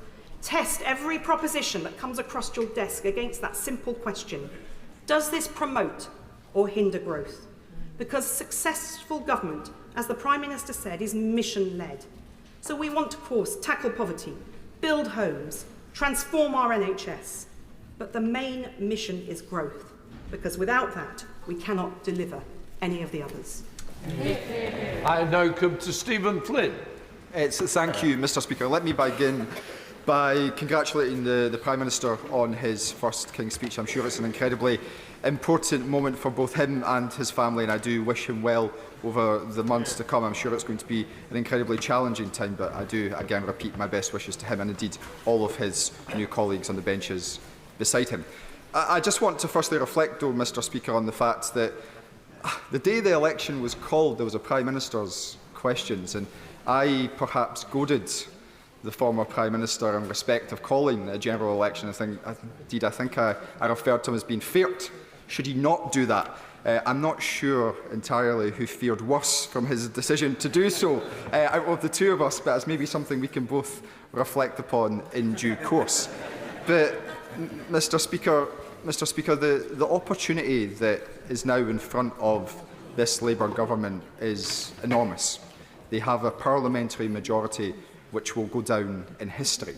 And that majority affords them something incredibly important. It affords them the ability to deliver change. And what that change looks like, and perhaps more importantly, what that change feels like for people in their homes, is so important. Now, my colleagues and I on the SNP benches will try to do everything that we possibly can to be as constructive as we can. We will. However, I was a little bit disappointed today by not necessarily some of the things that were within the King's Speech, but some of those things that weren't. And in that regard, I just want to bring the House's attention to the amendment which my colleagues and I, ably supported by other members from across the chamber, in relation to the two-child benefit cap. This is a policy, an iniquitous, heinous policy, which was introduced by the former Conservative government in 2015. Each and every one of us in this chamber knows that it retains children in poverty. Hundreds of thousands of children across these isles. In Scotland alone, it impacts 27,000 households. It's estimated that 14,000 children would immediately be taken out of poverty were it to be scrapped. But it was not mentioned in the government's programme for government today. Instead, all we have heard is that a task force is going to be created. No time frame for that task force, no indication of when that task force will conclude, and all the while, those children will remain in poverty. Surely, it should be the bare minimum expectation of a Labour government to seek to do everything it possibly can immediately to lift children out of poverty. I'm particularly interested in the views of Scottish members of Parliament from the Labour Party in this regard. I would be delighted to give way. Could he explain to the House why the SNP government in Scotland, who have the power to do so, have not? Yeah. I would be more than happy to enlighten the gentleman, the honourable gentleman, in that regard, because as he knows, in the UK we have reserved policies and we have devolved policies. Some 70% of welfare policies are reserved to this Parliament. Now, what the Scottish Government has sought to do over recent years is to mitigate the worst excesses of the Conservatives. Some £800 million worth of money that we could spend on other things, we choose to mitigate Tory policies, including, of course, the likes of the bedroom tax. And I'm sure the honourable gentleman opposite me would be very keen to see his own front bench mitigate and end that particular policy. But we do that within the confines of the financial remit set, in large part, by this place. And if the honourable gentleman is suggesting, as indeed I'm sure some of his Scottish colleagues would agree with, that the Scottish Government should mitigate this place, then he should outline, as they should, where that money should come from. Should it come from Scotland's NHS? Should it come from our schools? Should it come from our police? Should it come from our young people's budget? The reality is that the constraints placed upon Scotland by this place do not afford us the opportunity to mitigate. And quite frankly, I find it absurd and deeply disingenuous to suggest that the remit of Scotland's Parliament should be to mitigate Westminster. Our horizons should be so much greater than that. So I would return to the point that I was making, that Labour members in Scotland supposedly agree with the Scottish National Party that the two-child cap should and must be scrapped. So how will they vote? Will they follow the lead of their Prime Minister in London, or will they follow the lead of the leader in Scotland and indeed respect the views of the people that they were sent here to represent? But of course, whilst my disappointment is very much great in that regard, there is one area where I hope the Prime Minister can put a smile on my face, and that's in relation to GB Energy. Because I'm moderately surprised that we haven't had an announcement yet that is due to be headquartered in Aberdeen. Perhaps, of course, in the Aberdeen South constituency that I represent. Indeed, Aberdeen and Grampian Chamber of Commerce hired a van today which has been patrolling the streets outside Parliament, calling for it to come home. And that is the only time I will ever use those words, and it should come home, Mr. Speaker, straight to the energy capital of Europe. But whilst I would welcome its placement in Aberdeen, I also want to see much more detail about what GB Energy is going to deliver. Because if I've read correctly, £8.3 billion cumulatively over the course of the next 5 years will go towards GB Energy, some £1.6 billion each and every year. Well, one hydro pump storage project in Scotland would almost blow that entire budget apart. We know that GB Energy isn't going to sell energy. We know that it's not going to distribute energy. We appear to know it's not going to generate energy. It's suggested that it will be an investment vehicle for projects to go forward. But if it's going to be capped at £1.6 billion per year, I have to question the ambition of members opposite. How does that deliver the change that is required? The change which they previously agreed to would actually require some £28 billion each and every year. What a contrast! What a contrast to the ambitions that they once had. And of course, net zero is going to be absolutely crucial to our economic future, the growth and prosperity that we all want to see. But ultimately, that growth can only also come about through productivity. And I would like to hear more from an incoming Labour government, a government which now has a significant majority, as to what they are going to do to reverse some of the policies of the Conservative Party in relation to migration. Migration which is dramatically and drastically impacting Scotland's higher education institutions, which will be impacting higher education institutions in each and every one of the members opposite's constituencies. And we know that universities are a key driver of productivity. But on that point of migration, I wish to seek consensus in this House, which might be moderately difficult given some of the people who now sit behind me. We need to stand up and be bold and brave in the face of those who seek to demonise migration, who seek to other those people who come and work in our public sector and in our private sector, who care for us in our hospitals and who teach our children. We should be seeking to increase migration, to increase our economic output and to grow our our economy and indeed to enhance our communities. Brave politicians would do that, and I hope that members opposite share that bravery. But of course, our economy isn't just about net zero. It's not just about productivity. It's not just about migration. It's also intrinsically linked to our relationship with the European Union.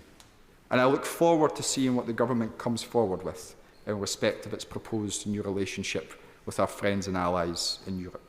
We should, of course, be seeking to rejoin the European single market. We should, of course, be seeking to rejoin the European Customs Union. It makes sense to all of us. The politicians in this House, they're afraid of doing so. Well, they're going to come to realise that the only way to achieve the aims that they want to achieve is to do just that. So on all those issues and so many more, we will seek to be a voice of reason in this House and to work constructively with members opposite. And I look forward over the coming hours and coming days to hearing their contributions and what they intend to bring to our national discourse as we all try to better improve the lives of the people that we are so fortunate to represent. Thank you, Mr. Speaker. Can I just gently say to members that we've got a lot to get in today, so if we can look to try and keep it below or up to 8 minutes, I'd be very grateful. John MacDonald. Thank you, Mr. Speaker. Can I add my commendations to those of others with regard to the speeches that introduced this debate? I have only one anecdote with regard to the Honourable Member for Bootle, who was in my Treasury team.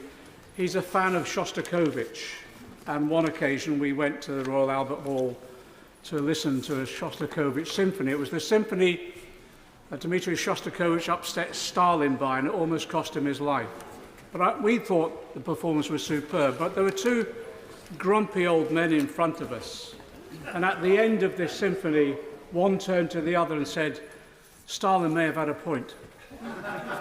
We enjoyed it. I thought the speeches today were superb. I want to get to the business of the next few days, really, of examining the King's speech. We all come to it. We all come to this House with a mandate from our own constituents, and therefore it's important that we bring to the House the experience of our constituents. And I just say that when the exit poll landed that night, in my community, there was almost like a collective breath of relief, a sigh of relief that we are ending 14 years of a Conservative government. Because mine, like many others, and the Honourable Member for Hackney South has said that my community couldn't take any more, to be frank. And like her, I've got 1 in 3 of the children in my constituency are living in poverty. Some of them are living in destitution, according to statistics. I've got a housing crisis. I've got a housing crisis, even though there's 4,000 properties being built in the centre of my constituency, but most of my constituents can't afford them. And those ones that have scraped together and have got a leaseholder access to those properties now being hit by massive increases in service charges, some of them wanting to hand the keys back. I've got rents spiralling out of all control, and I've got slum housing reappearing. The back-to-back has been reinvented in my constituency, where one family will rent the front, another will rent another floor or the back of a normal house. And in terms of employment for my constituency, wages have virtually been frozen for the last 14 years. I've got Heathrow in my constituency. People would fight to get a job at Heathrow because the wages were so good. Not anymore. We're running low-pay campaigns. And insecure work is endemic in my constituency. It was Heathrow that started fire and rehire. It was Heathrow Limited. And the same can be said, we'll all say this, in public services, the NHS in my area is on its knees. I just do not know how the staff have coped. And in terms of teachers, the stress is such that we cannot retain teachers. No matter how committed they are, they don't survive under this sort of pressure. And social care, for many of our areas, well, it's almost non-existent. And you meet family members who are caring for other family members, non-paid carers. It's inevitable, if you're looking after someone in your family, that person has a disability or whatever, it's almost inevitable you're now living in poverty as a result of the lack of support. So I think, yes, people voted for change. But I think we have to be also realistic on this side as well and be I think, have some humility about the assessment in which we relate to that election. Only 1 in 5 of the population actually voted for it. And what worried me in my constituency, our turnout has gone from 70% when I was elected in the 1990s to 51% in this election. We need to be wary of that. And we need to understand the reasons for it. The More in Common poll that was published this week confirms the sort of scale of disillusionment that there is with politics overall. And that's been reflected in some of the debate today. And what my fear is we now have others on this political scene in this country and elsewhere that will feed on that disillusionment, and it is the far right mobilising again. And we should guard against what's happened in Germany, in France and Italy with the mobilisation on the far right. So we have to, as a Labour government, we have to deliver. I think, like all governments, the honeymoon will inevitably be short-lived. I welcome the King's speech because actually it does set out the elements of a programme for rebuilding our country. Can I just say, there's elements I have to smile over. There is much that's drawn, I have to say, from the 2017 and 2019, but maybe manifestos, but maybe we shouldn't mention that. Like employment rights, the New Deal, rail nationalisation on buses, the GB Energy, the National Investment Fund, which reflects the National Investment Bank that we put forward then. In fact, a lot of the work that was put in by the Honourable Member for Middlesbrough into this King's speech almost made sections of it his own. So people, I think, wanted and expect delivery sooner rather than later. And I just want to focus on 4 areas of policy that I'm desperate to see change on. It does start with poverty. People have mentioned child poverty. It has to be our priority. 14 million people living in poverty, 4.3 million children, 1 million in destitution. I never thought in my lifetime we'd ever debate destitution again in this House, but destitution there is. I welcome the announcement today of the task force that will now look at poverty overall. But I have to say, setting up a task force is one thing, acting is another.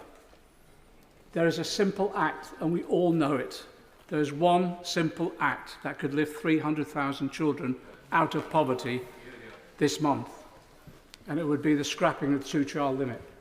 I was in this House when the Tories introduced it. It was introduced as part of the stigmatising of all those on benefit. I did a speech. I think I said I'd swim through vomit to vote against this piece of legislation, and some of the nauseous speeches from the Tories at the time almost meant I would have to. It was an appalling form of attack on the poorest within our community.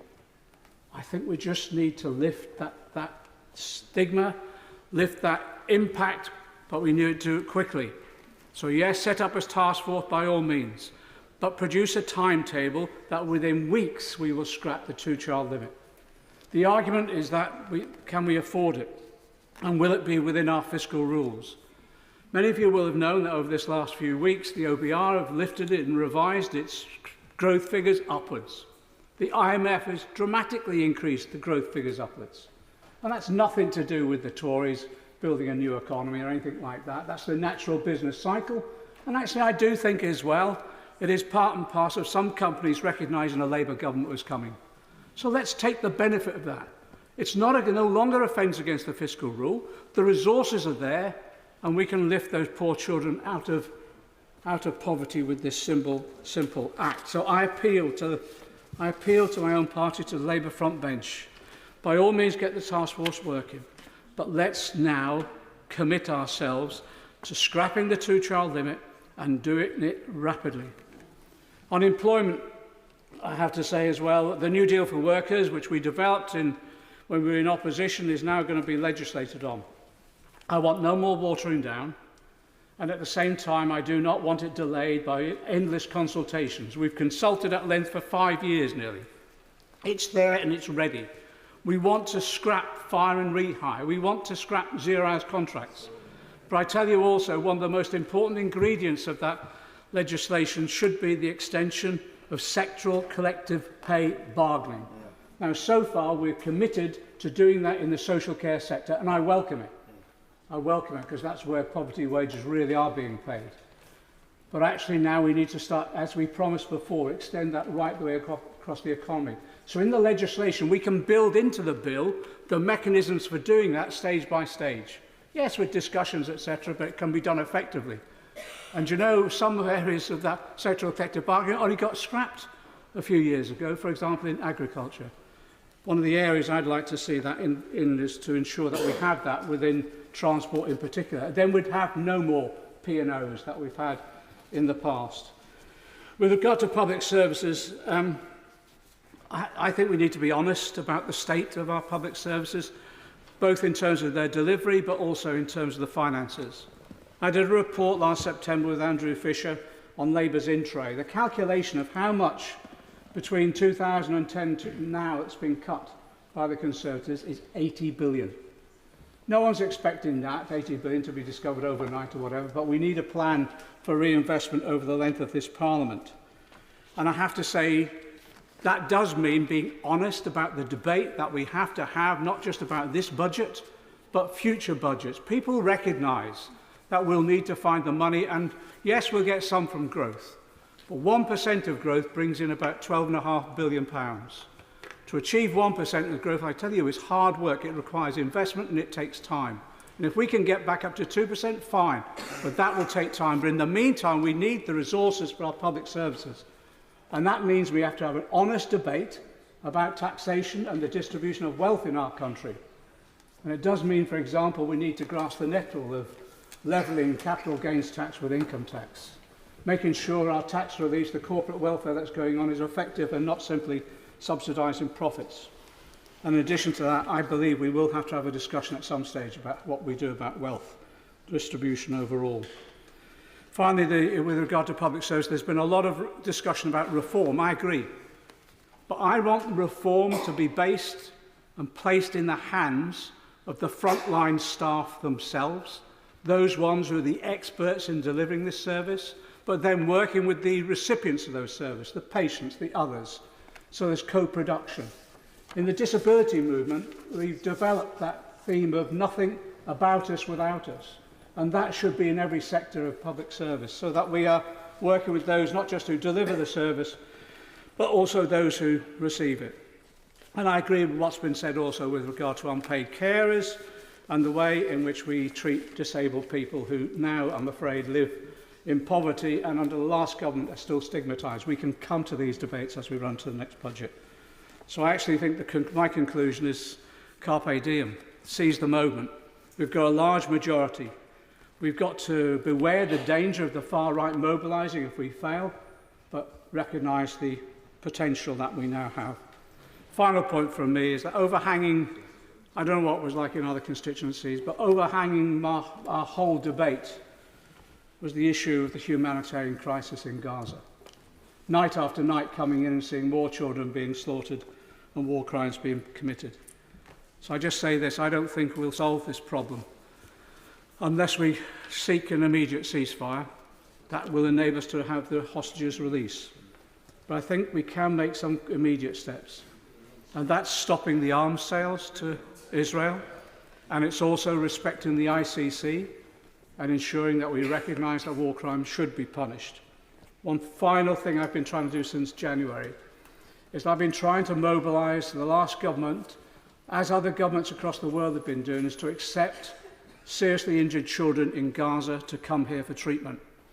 Not one visa has been issued to a Palestinian child for that respect. I've written to the Foreign Secretary and also the Home Secretary, and I'm hoping that our government can welcome those children here so that they can receive the treatment they need and hopefully then be returned to a Palestinian state that we recognise and lives in peace. Thank you, Deputy. Sir Bernard Jenkin. Mr Deputy Speaker, it's a pleasure to see you in the chair this afternoon. And it's an honour to speak so early in this debate and to follow the Right Honourable Gentleman for Hayes and Harlington. And I would remark that his speech, preceded by two others we heard from the opposition benches from the party leaders, is demonstrating that you can't keep a good Parliament down, Mr Deputy Speaker. We've already got the Liberal Democrats trying to rerun the referendum on proportional representation. The SNP want to rerun the referendum on Brexit and, of course, on Scottish independence. And I would encourage the Right Honourable Gentleman to continue a healthy debate about matters such as the two-child policy, because the idea that the bigger majority, the more control you have over your party, has just been demonstrated by the Honourable Gentleman's speech. And I look forward to an entertaining Parliament in that respect. But I wish to concentrate my remarks. This is my first opportunity, Mr. Deputy Speaker, to draw the House's attention to a report produced by the Liaison Committee in its dying moments in the last Parliament, which was this was actually published after Parliament had risen before final dissolution, and it's about strategic thinking in government. And I ask myself whether this King's speech really reflects comprehensive strategic thinking in government. I think it does in parts, but certainly not in others. And it's a significant moment when a newly elected government's King's speech is delivered, because that is when the rhetoric of the campaigning hits the reality of government. So how strategic is this government? Much of the speech is good. Budget responsibility, prioritising wealth creation. These are good. But how is this to be achieved? With enhanced employment rights, which we know is a threat to the flexibility of the labour market, which business is already warning will destroy jobs. And what about all these new super quangos, which are rather an echo of Labour governments past? A new Great British Railways, like the failed Strategic Rail Authority under John Prescott, or a new Great British Energy. I don't suppose that's going to be quite like the old Central Electricity Generating Board, but I thought the limits on its authority and spending power make it rather less significant, as the leader of the SNP pointed out. Or the new Industrial Strategy Council, rather like the unlamented National Enterprise Board set up by Tony Benn in 1975. The Prime Minister claimed that this is nothing less than national renewal, but I would suggest that these are little more than the recycling of old failed ideas. And Lords reform, I thought that was going to be not a first-time priority for a Labour government. That's probably just red meat for a few Labour MPs. And a new House of Commons Modernisation Committee. I mean, that's 25 years out of date. The House of Commons modernises itself without having a modernisation committee. But is that really deserving of such prominence in a King's speech as a strategic priority of the government? And the government appears deaf to the ironies of its conflicts within its own programme. It talks of greater devolution of decision-making is at the heart of a modern dynamic economy, and I welcome that. But it's only to do things like take control of buses. It's certainly not to take control of where the houses are built and what the housing targets are in different areas. I welcome the commitment to speed up infrastructure investment. And to that extent, I hope the government will welcome the inheritance of the free ports from the previous government, and particularly the one in Harwich and Felixstowe in my constituency, an initiative which the government should be pleased to advance. It has the support of all the political parties in Harwich who are committed to its success. And with the new government's commitment to fund infrastructure, I look forward to meeting the new minister to discuss how we can develop the Bathside Bay to generate industry and jobs for local people. But the Norwich to Tilbury pylons proposal is a less welcome inheritance, I think the government will find. I welcome the government's objective, quotes, to unlock investment in energy infrastructure, but I would like to assist with that, and it does not mean that the government must blindly approve of anything that National Grid produces at first flush and thinks is a good idea. The Norwich to Tilbury pylons proposal has been much in the national use because of the local campaign against the desecration of unspoiled countryside. But this is not opposition for its own sake. The submission which I will be making in response to the present consultation later this week will set out how Norwich to Tilbury's objectives cannot be achieved with the present scheme and can be achieved more quickly and at less lifetime cost than the present Norwich to Tilbury proposals. Despite what the Prime Minister is trying to insist his programme is, it is still dominated by short-term, the tactics of gaining power and retaining it. You heard it in his jibes at the Conservative Party, rather than addressing the fundamental challenges which threaten our national survival, and I put it at no less than that. What are those challenges? They can be summarised as the 6 big Ds. Debt, digitisation, which is transforming the way we live our lives, decarbonisation, deglobalisation, which has thrown globalisation into reverse as a result of the pandemic and as a result of rising international tensions, demographics, which are afflicting every OECD country, and defence. I very much welcome the appointment of Lord Robertson to help oversee a bipartisan defence review. It will find we need to commit far more than 2.5% of GDP to defence to help prevent another major war. And just keep thinking about Ukraine, and I'm very glad that the Prime Minister mentioned it in his remarks. If Russia succeeds in Ukraine, we can say goodbye to European and transatlantic security. One of the findings of the Liaison Committee report on strategic thinking in government is that long-term strategy can only be truly sustained if it lasts across successive parliaments and periodic changes in government.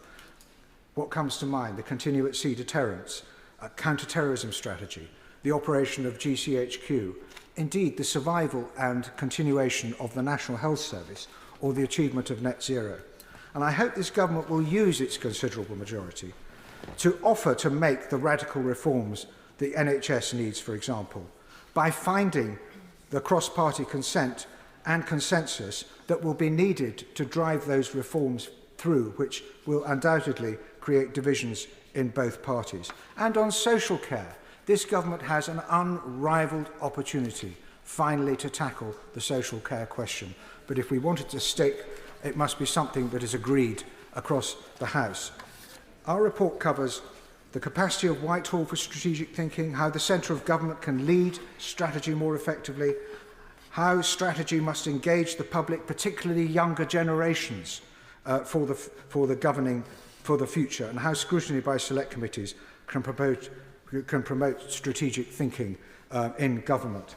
And I very much hope that honourable and right honourable members, if they haven't already just read the first chapter of this report, they will do so, because it is a manifesto of how Parliament and government should work together to help promote the kind of country that we want, that is so threatened by the international events we see.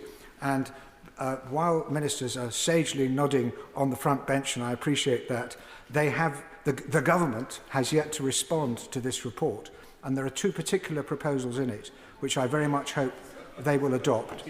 One is that they will recreate a national school for government to train our civil servants and SPADs and even members of Parliament in what strategic thinking really is, instead of just scrabbling around with focus groups and opinion polls to tell us what to do.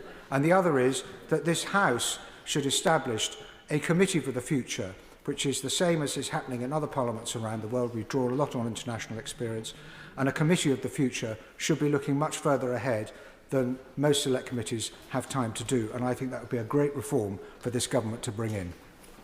Derek Twigg. Thank you, Mr. Hill. It's a real pleasure to be speaking in the King's Speech debate today, setting out Labour's new programme for government after 14 years of disastrous Tory governments. It's also an honour for me to be taking part in this debate as the MP for the new constituency of Widnes and Hale Wood, a constituency I was born and bred in. The Prime Minister has made it clear that Labour will be a government of service with a clear mandate to deliver the change the country desperately needs. The King's Speech shows that Labour have a plan to govern with serious solutions. Labour will make difficult decisions needed to fix basic problems facing this country. And I'm really pleased that we've made growth a central plank of government's policy, and of course the development of an incredible industrial strategy. We must also address the serious and long-term problem of productivity that this country has faced. And I hope that a new government will get onto that very, very quickly, because it's something that is a real hold on this country and holding us back. Now, the new Labour government has this government of ours has a daunting job in tackling the many challenges facing the country after 14 years of mismanagement of our economy, epitomised by the disastrous Liz Truss budget, but also the running down and underfunding of our public services. The NHS and social care are in crisis. People are dying because of delays in treatment. Waiting in a corridor in a hospital now is the norm. And local authorities are struggling to remain financially viable. Rather than stick our heads in the sand or pull the wool over people's eyes as the Tories did, Labour will be straight with people about the problems we inherit. The truth is, there isn't a switch we can flick to fix the country's problems overnight. This is a packed King's speech, and there's limited time to speak, so I'll focus on just a few areas. I really welcome the decision to bring rail services back into public ownership and improve passenger journeys and deliver better value for taxpayers and establish the Great British Railways. Anyone who's travelled on Avanti West Coast will know of the many, many problems faced over a long period of time now, whether it's the fact that they're late, cancelled, Wi-Fi doesn't work, or they haven't got any hot water, or whatever. There are continual problems. We know it's been a failure, so I welcome the decision on that. On the announcement to implement a Hillsborough law, this is something I think is really, really important, and it'll place a legal duty of candour on public servants and authorities. This government is determined to rebuild trust and foster respect and improve the transparency and accountability and address the culture of defensiveness in the public sector. And I'd like to pay a particular tribute in regards to this decision to the member for Liverpool Garston, who has worked tirelessly to get this to this stage. And I'm really pleased the government has adopted this. But also many colleagues here have worked with her and others on this particular policy. But also, I'd like to say that the member for Liverpool Garston and I go back many, many years and work very closely with the Hillsborough families. I was actually at the Hillsborough disaster myself, and we know how terrible the experience has been for those families and the fight they've had to fight over the years and the way they were treated by the establishment is just absolutely a scandal. And I hope that they will be somewhat relieved and pleased now to see this progress. Now, also, I want to refer to the tackling the mental health crisis and modernising the Mental Health Act so it's fit for the 21st century.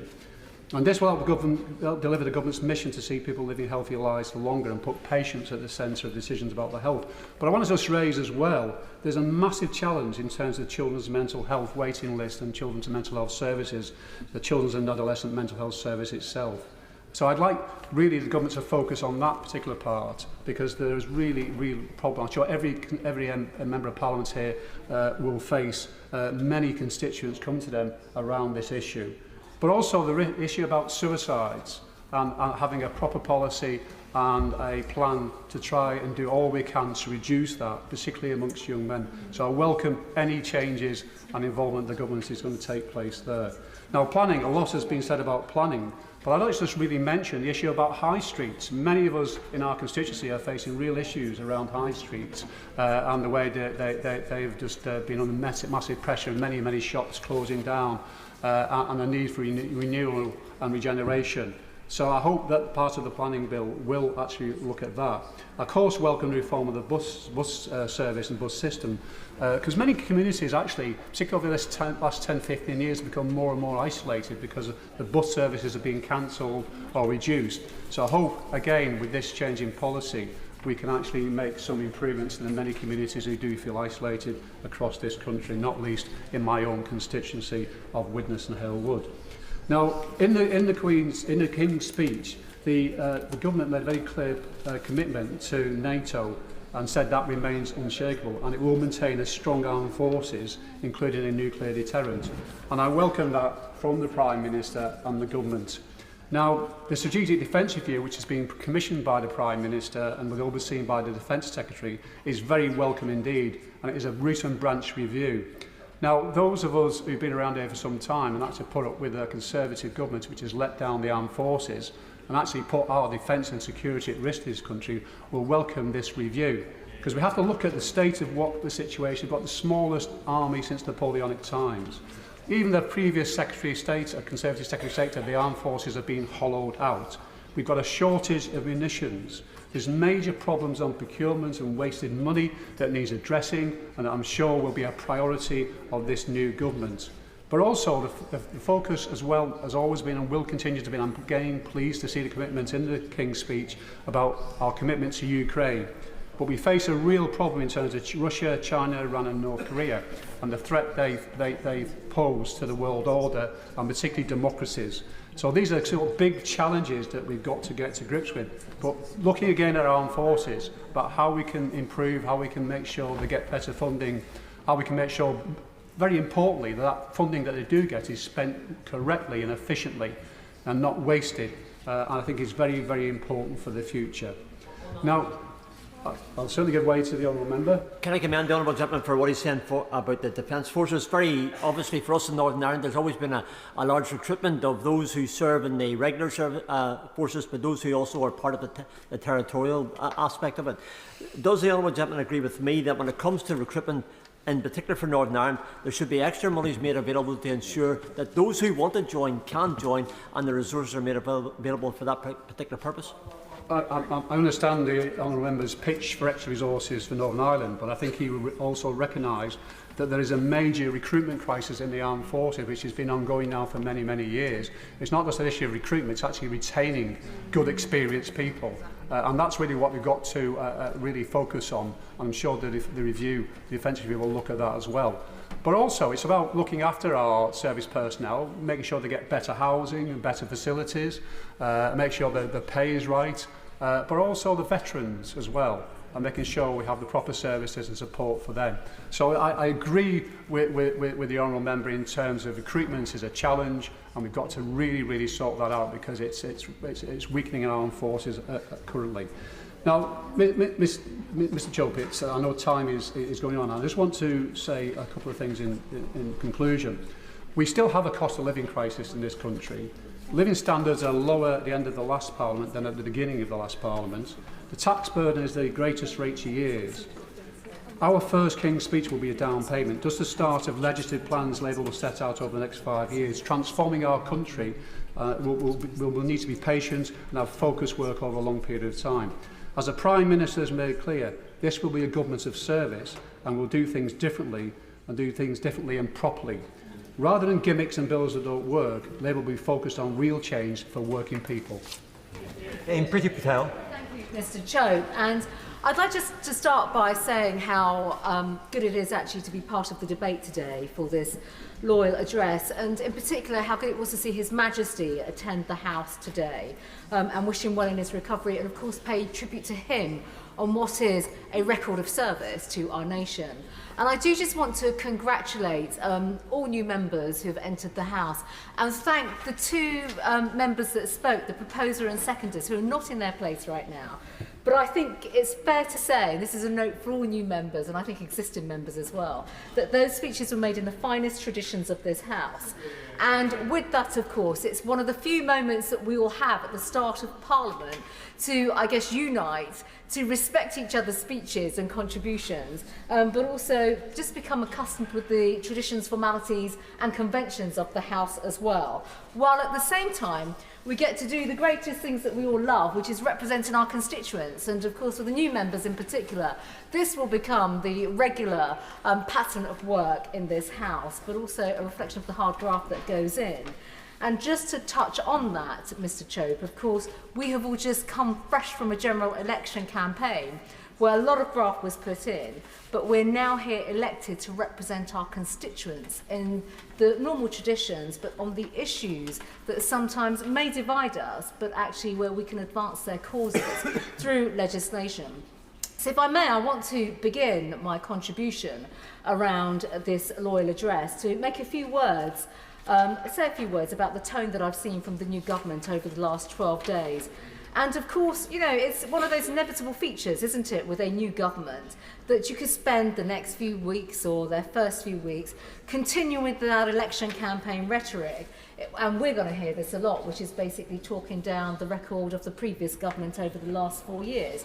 But of course, much was advanced over the last 14 years, and we're proud of our record and the transformation that we led, including of public finances. And, you know, these are big things that just don't happen over a few months and weeks. We're proud that we transformed public finances from the government borrowing £1 in every 4 to a much better fiscal position today. It's not easy to get into these fiscal positions, and I think the benches opposite should just reflect in terms of their own fiscal position that they're now inheriting. We're proud to have supported the creation of 800 jobs per day on average, having the faster economic growth of many of our competitors, cutting the tax burden on incomes on fuel duties, overseeing increases in doctors and nurses working in our NHS, more teacher numbers, and schools raising standards. That's a record that we are proud of, including, if I may say so, in getting more police officers on our streets fighting crime and law and order. So it's important, I think, just to be reflective of that. And if I may, in a very subtle and gentle, polite way, say to members now on the front benches opposite, now in government, it's all very well trying to rewrite history, because sometimes it does take away attention from the responsibility of having to govern and to do the big decisions and the choices through slogans. And if I may, Mr. Chope, there are some policy areas that I would just like to touch on. One area is, of course, an area that I want to make some observations where the government has already put forward a programme of government, where I have some experience, which is, of course, having been Home Secretary for over 3 years. We've heard already quite a bit on immigration and crime, but we haven't seen the details. But so far what we have heard from the government, if I may say so, differs little from some of the measures that were already in place, such as a UK Border Security Command, which we actually set up a few years ago, in fact just over 4 years ago, to cooperate with international partners. And some of my colleagues who followed me actually in the Home Office will recognise much of that. The need to take action in the Channel, but to work with our intelligence and security agencies to do so. The appointment of a clandestine Channel Threat Commander, the establishment of joint interagency task forces. These are already or were in place and set up by the previous government. And of course I do want to commend the work of our international law enforcement agencies and our international partners. They work through exceptional, at an exceptional level, but also work to save lives. And I think we should just reflect on that, because it was only last week we saw more lives lost in the Channel again. But also when it came to tackling robust measures on criminal gangs, county lines, putting safer streets policies together and actually protecting our constituents, some of which, if I may say so, Mr. Chope, were opposed by what is now the government when they sat on these very benches. So it's important that we reflect that some things do not happen overnight. There's no single solution to tackling some of these issues, but it is through collaboration and working together that we can actually drive the right kind of outcomes as well. If I may say so as well, on law and order, we heard actually the Prime Minister speak about law and order today, and I welcome many of those comments and reflections on safer streets, on tackling counter-terrorism, but also basically when it comes to addressing some of the most appalling things that we still see and we will continue to see, which is violence on our streets, domestic abuse, victims suffering at the hands of criminals. And of course, none of us want to see prisoners released early from prison, but quite frankly, it's important that we do focus on the victims of crime and have the right punishments in place to ensure that those perpetrators of crime in particular are given tough sentences, which again I noticed were opposed in the previous Parliament, but actually we get that fairness back into our system when it comes to law and order. If I may, Mr. Chope, one of the great achievements of the last government was actually the expansion of renewable energy generation. I think we can be proud of our record of the past, actually, and be proud to be world leaders when it comes with the mix of renewables, passing 40% of all energy generated, and a huge improvement on the situation in 2010. Now, if I may, I do want to touch on, in fact, the Right Honourable Member for Harwich and North Essex has touched on this already, which is how we can actually work on generating new technology when it comes to energy. And with that, I genuinely believe that it's technology, not taxation, that is a path to a much more sustainable future. And with that, of course, I think colleagues actually in the government are now going to realise the reality of some of the projects that exist and will really be dominating their inboxes now, which is the National Grid's attempt through the Norwich to Tilbury plans to impose over 100 miles of new pylons and overhead power lines across the east of England. The National Grid are pressing for these proposals. I and my right honourable friend, the member for Harrington North Essex, are working basically to find alternatives through technology and looking at how we can actually upgrade the grid by not destroying the countryside across East Anglia. And there are farmers, there are local communities, there are community facilities such as White Notley Football Club who will lose community football pitches to bring in pylons across these constituencies. And that's a huge loss of local amenity. It's deeply concerning. My constituents and constituents across Essex and East Anglia want to see alternatives such as an offshore grid or the use of greater tunnelling being considered to actually build up this grid infrastructure capacity.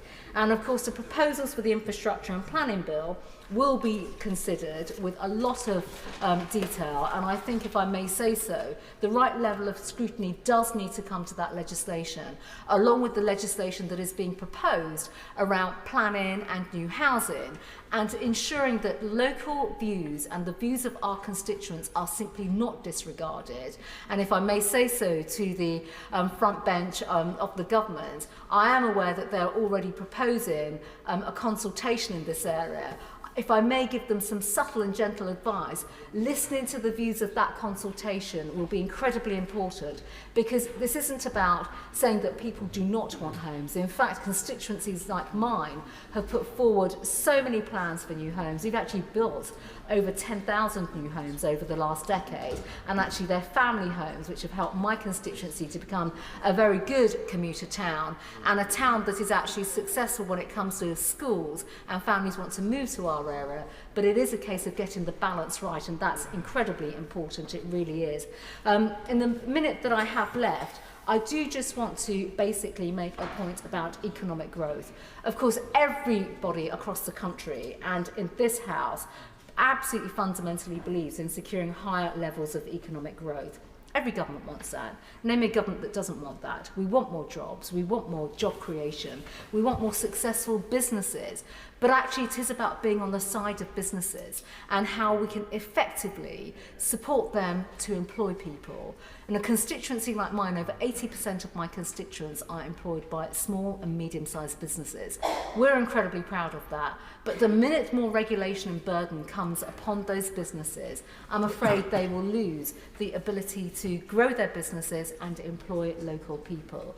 And of course, that is the backbone of our economy, small businesses. And if I may say so, Mr. Chope, you know, on a day like today when we see new bills coming forward, through the Loyal Address, through the King's Speech, it is right that as we go forward through this session of Parliament, that we literally give the scrutiny that is appropriate, the time that is appropriate to scrutinise these bills, but fundamentally make sure that we as members of Parliament and on this side of the chamber as His Majesty's loyal opposition provide the scrutiny but also the redress to ensure that constituencies' voice are heard, whether it's on planning, development, economic growth, but fundamentally making sure that Britain advances in the right way forward. Thank you.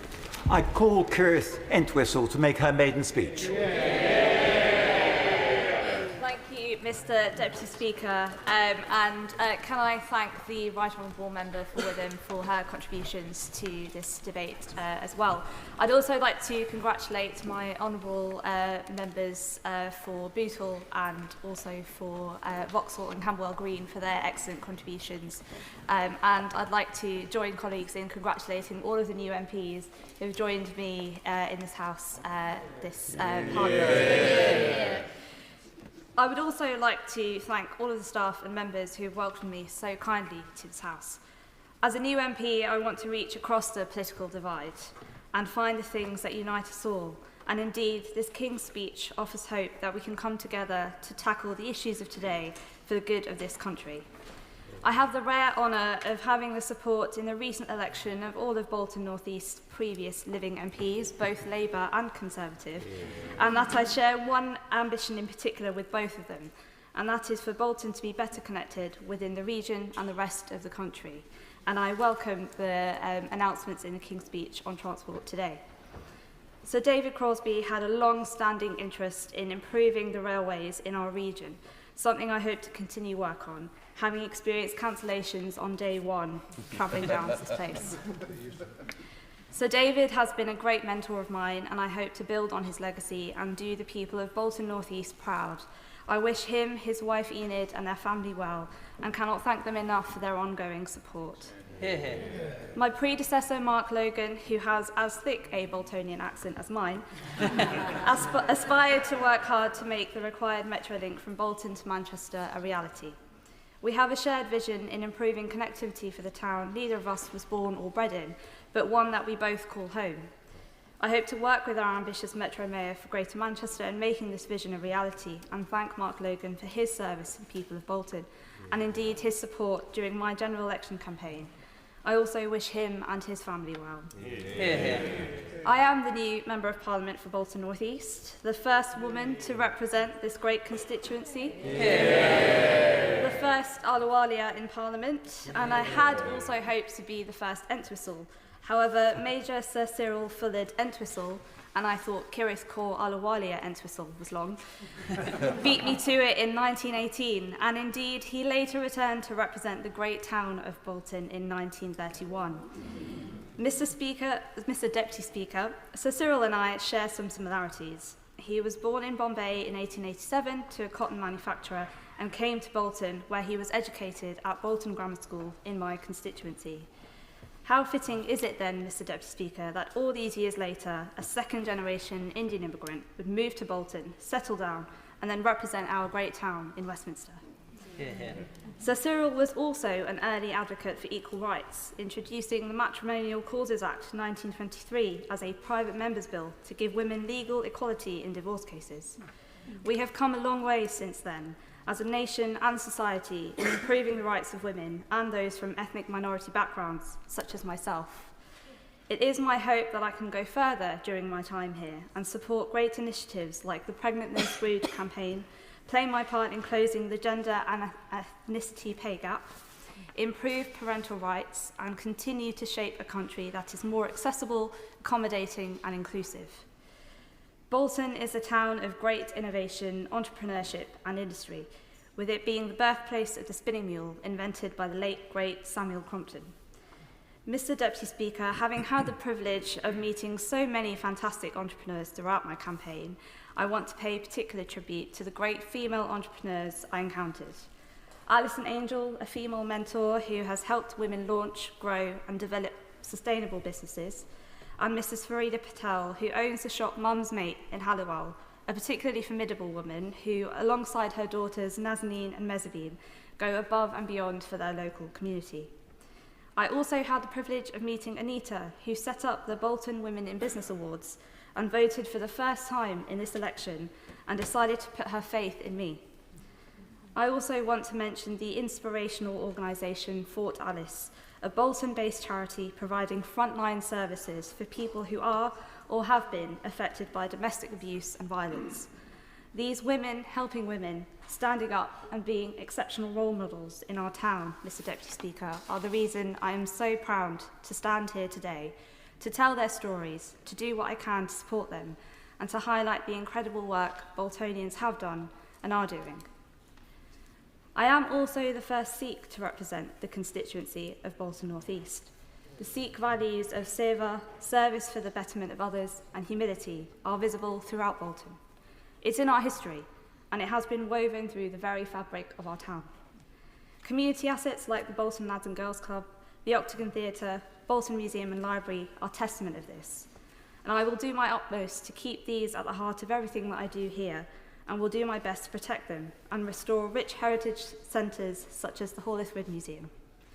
I have found a great source of pride in Bolton, Mr. Deputy Speaker, and it is this pride for our great town that I wish to reflect here in Westminster. I have both the desire and the determination to improve our town, in particular our town centre, which I wish to see revitalised and renewed, and to give our young people hope and the chance of a brighter future again. And finally, to see our history and heritage rightly celebrated. For this little Indian girl from the culture-rich Southall, it is a great honour and a privilege to represent this fascinating and heritage-rich town of Bolton. It is time for me to get to work on the role that the wonderful and humble people of Bolton North East have sent me here to do. Robert Jenrick. Thank you, Mr. Deputy Speaker, and can I begin by congratulating the Honourable Lady on her maiden speech. It's quite clearly a real achievement to be the first to make a maiden speech, and I'm sure members on both sides of the House will join me in congratulating her and wishing her well in the years ahead here in Parliament. Can I welcome all new members to this House, not least because some of you make me look older, which I've been looking for some time. Well, I remember when I was first sworn in the House and I entered in a by-election and so swore in on my own in a class of one, and there was a real heckle on that occasion from the beast of Bolsover. And he said, "Is he here on work experience?" And everyone laughed. But I have a few more grey hairs now, 10 years on, and have just been through a difficult general election in North Nottinghamshire. And I want to begin my remarks by saying a special thank you to my constituents for doing me the great honour and privilege of re-electing me, made all the more so on a difficult night, clearly, for my party. I will use my time in this House over the course of this Parliament to represent them with all of the vim and vigour that I possibly can. Having served as a minister in each of the governments of the last 5 Prime Ministers, I know what a special privilege it is to serve as a minister, and so can I wish our successors in office all best wishes and all good luck in the years ahead. As a patriot, we all know that this government's success is our success, and we want them to tackle the great challenges facing our country and to enjoy their time in office as much as I did in my years in ministerial office. The course of the general election made a number of things clear to me. There were many things that I was deeply proud of that our government achieved, and which I will fiercely defend in the months and the years ahead, taking a bankrupt country and righting our public services and public finances, ensuring a decade of good employment when we inherited high unemployment, particularly amongst young people, ensuring that we led Europe in the defence of Ukraine. I'll give way in a second to the honourable member, but let me finish my point. Ensuring that we reformed our education system, and so that we now outstrip countries all over the world for the literacy and the numeracy of our children. Ensuring that we were one of the greatest countries in the world for tackling environmental challenges, decarbonising faster than any other G8 country. For all those and other reasons, I will always defend the record of the last Conservative government. But I'll come on in a moment to some of the lessons that I learnt of its failings. But I'll give way to the honourable member first. I thank the honourable member for giving way. Is he suggesting that voters on July the 4th were ungrateful? Well, I didn't quite hear the honourable, but if he was asking whether or not the electorate was wrong, no. No politician should ever doubt the electorate. But it's right that we defend the things that we did well in government, and that there is a proper diagnosis of what we got right and what we got wrong. I think we did get some things wrong. When we stood in 2019, we promised to get Brexit done, and we did that. We got Brexit done, and we restored our sovereignty as a nation, a great and lasting achievement.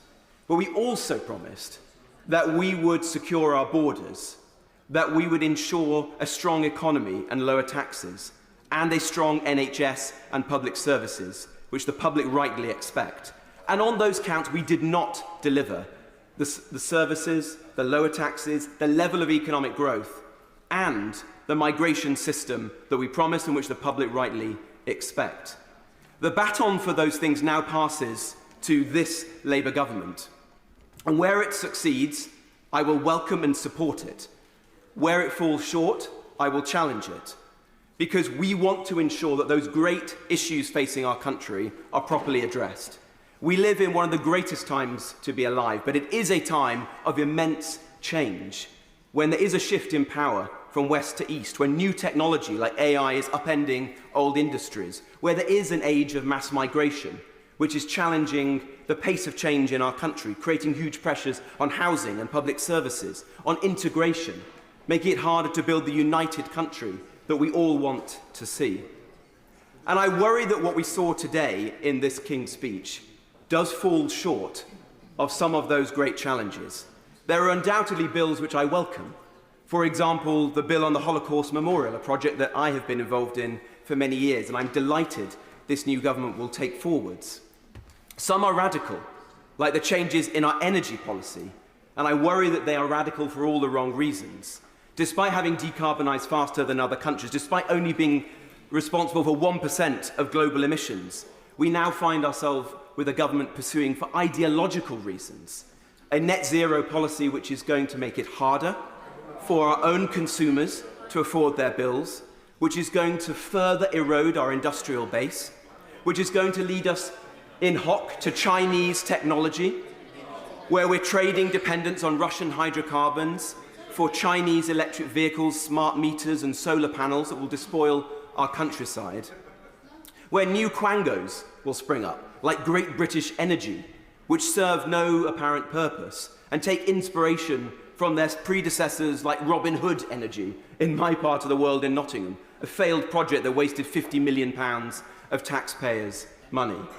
And already in the first few days of this government, I worry that 200,000 jobs in the oil and gas sector have been put in danger, just at the time when rightly the government is saying that we want to fuel our economy, to create jobs, and to change the dynamics that we've seen as a country since the financial crash in 2008.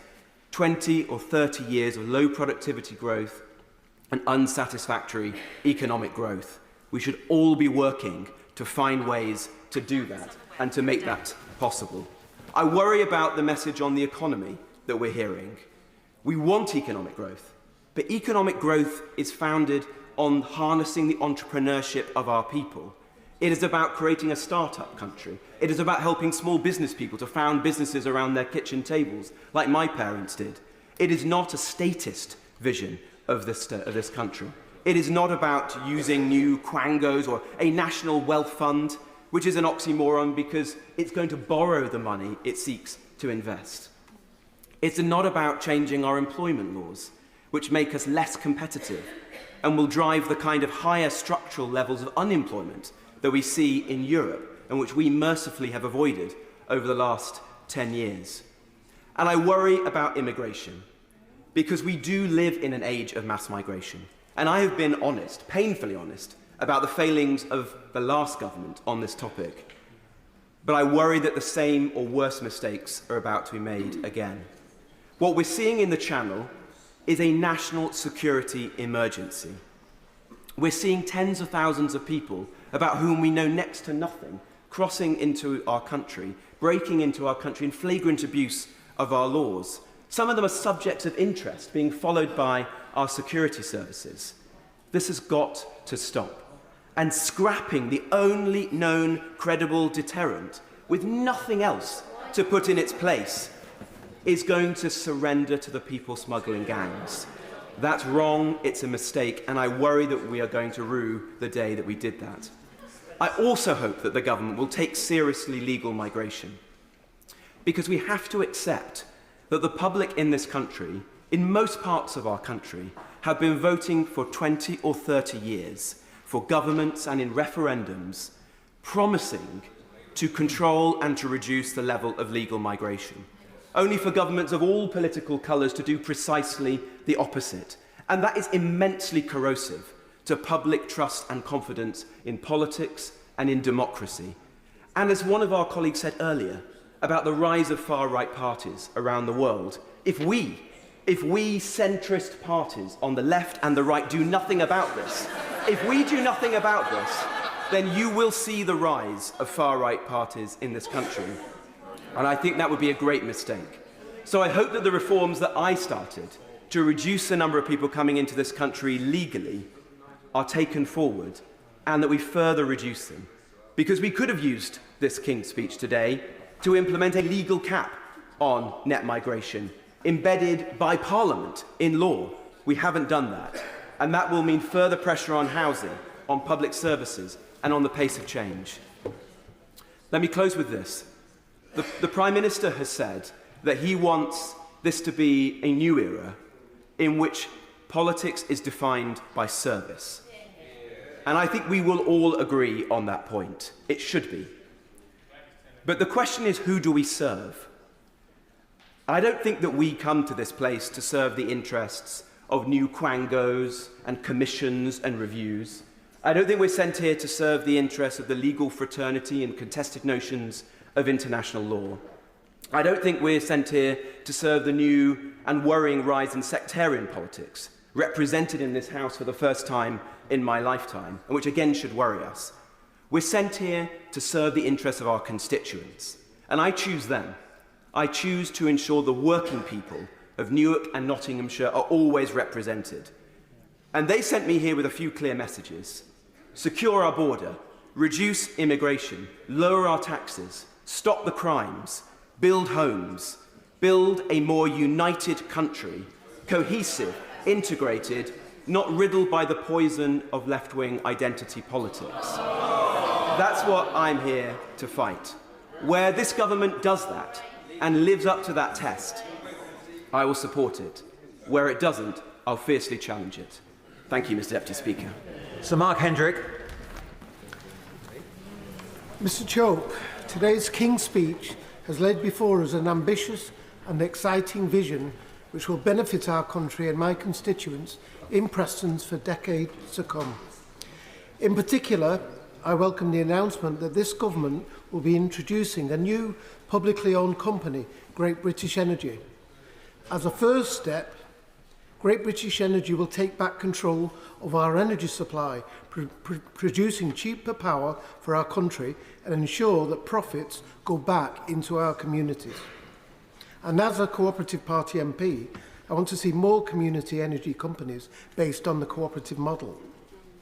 Not only will Great British Energy generate clean energy, but it will also cut energy bills and deliver good jobs.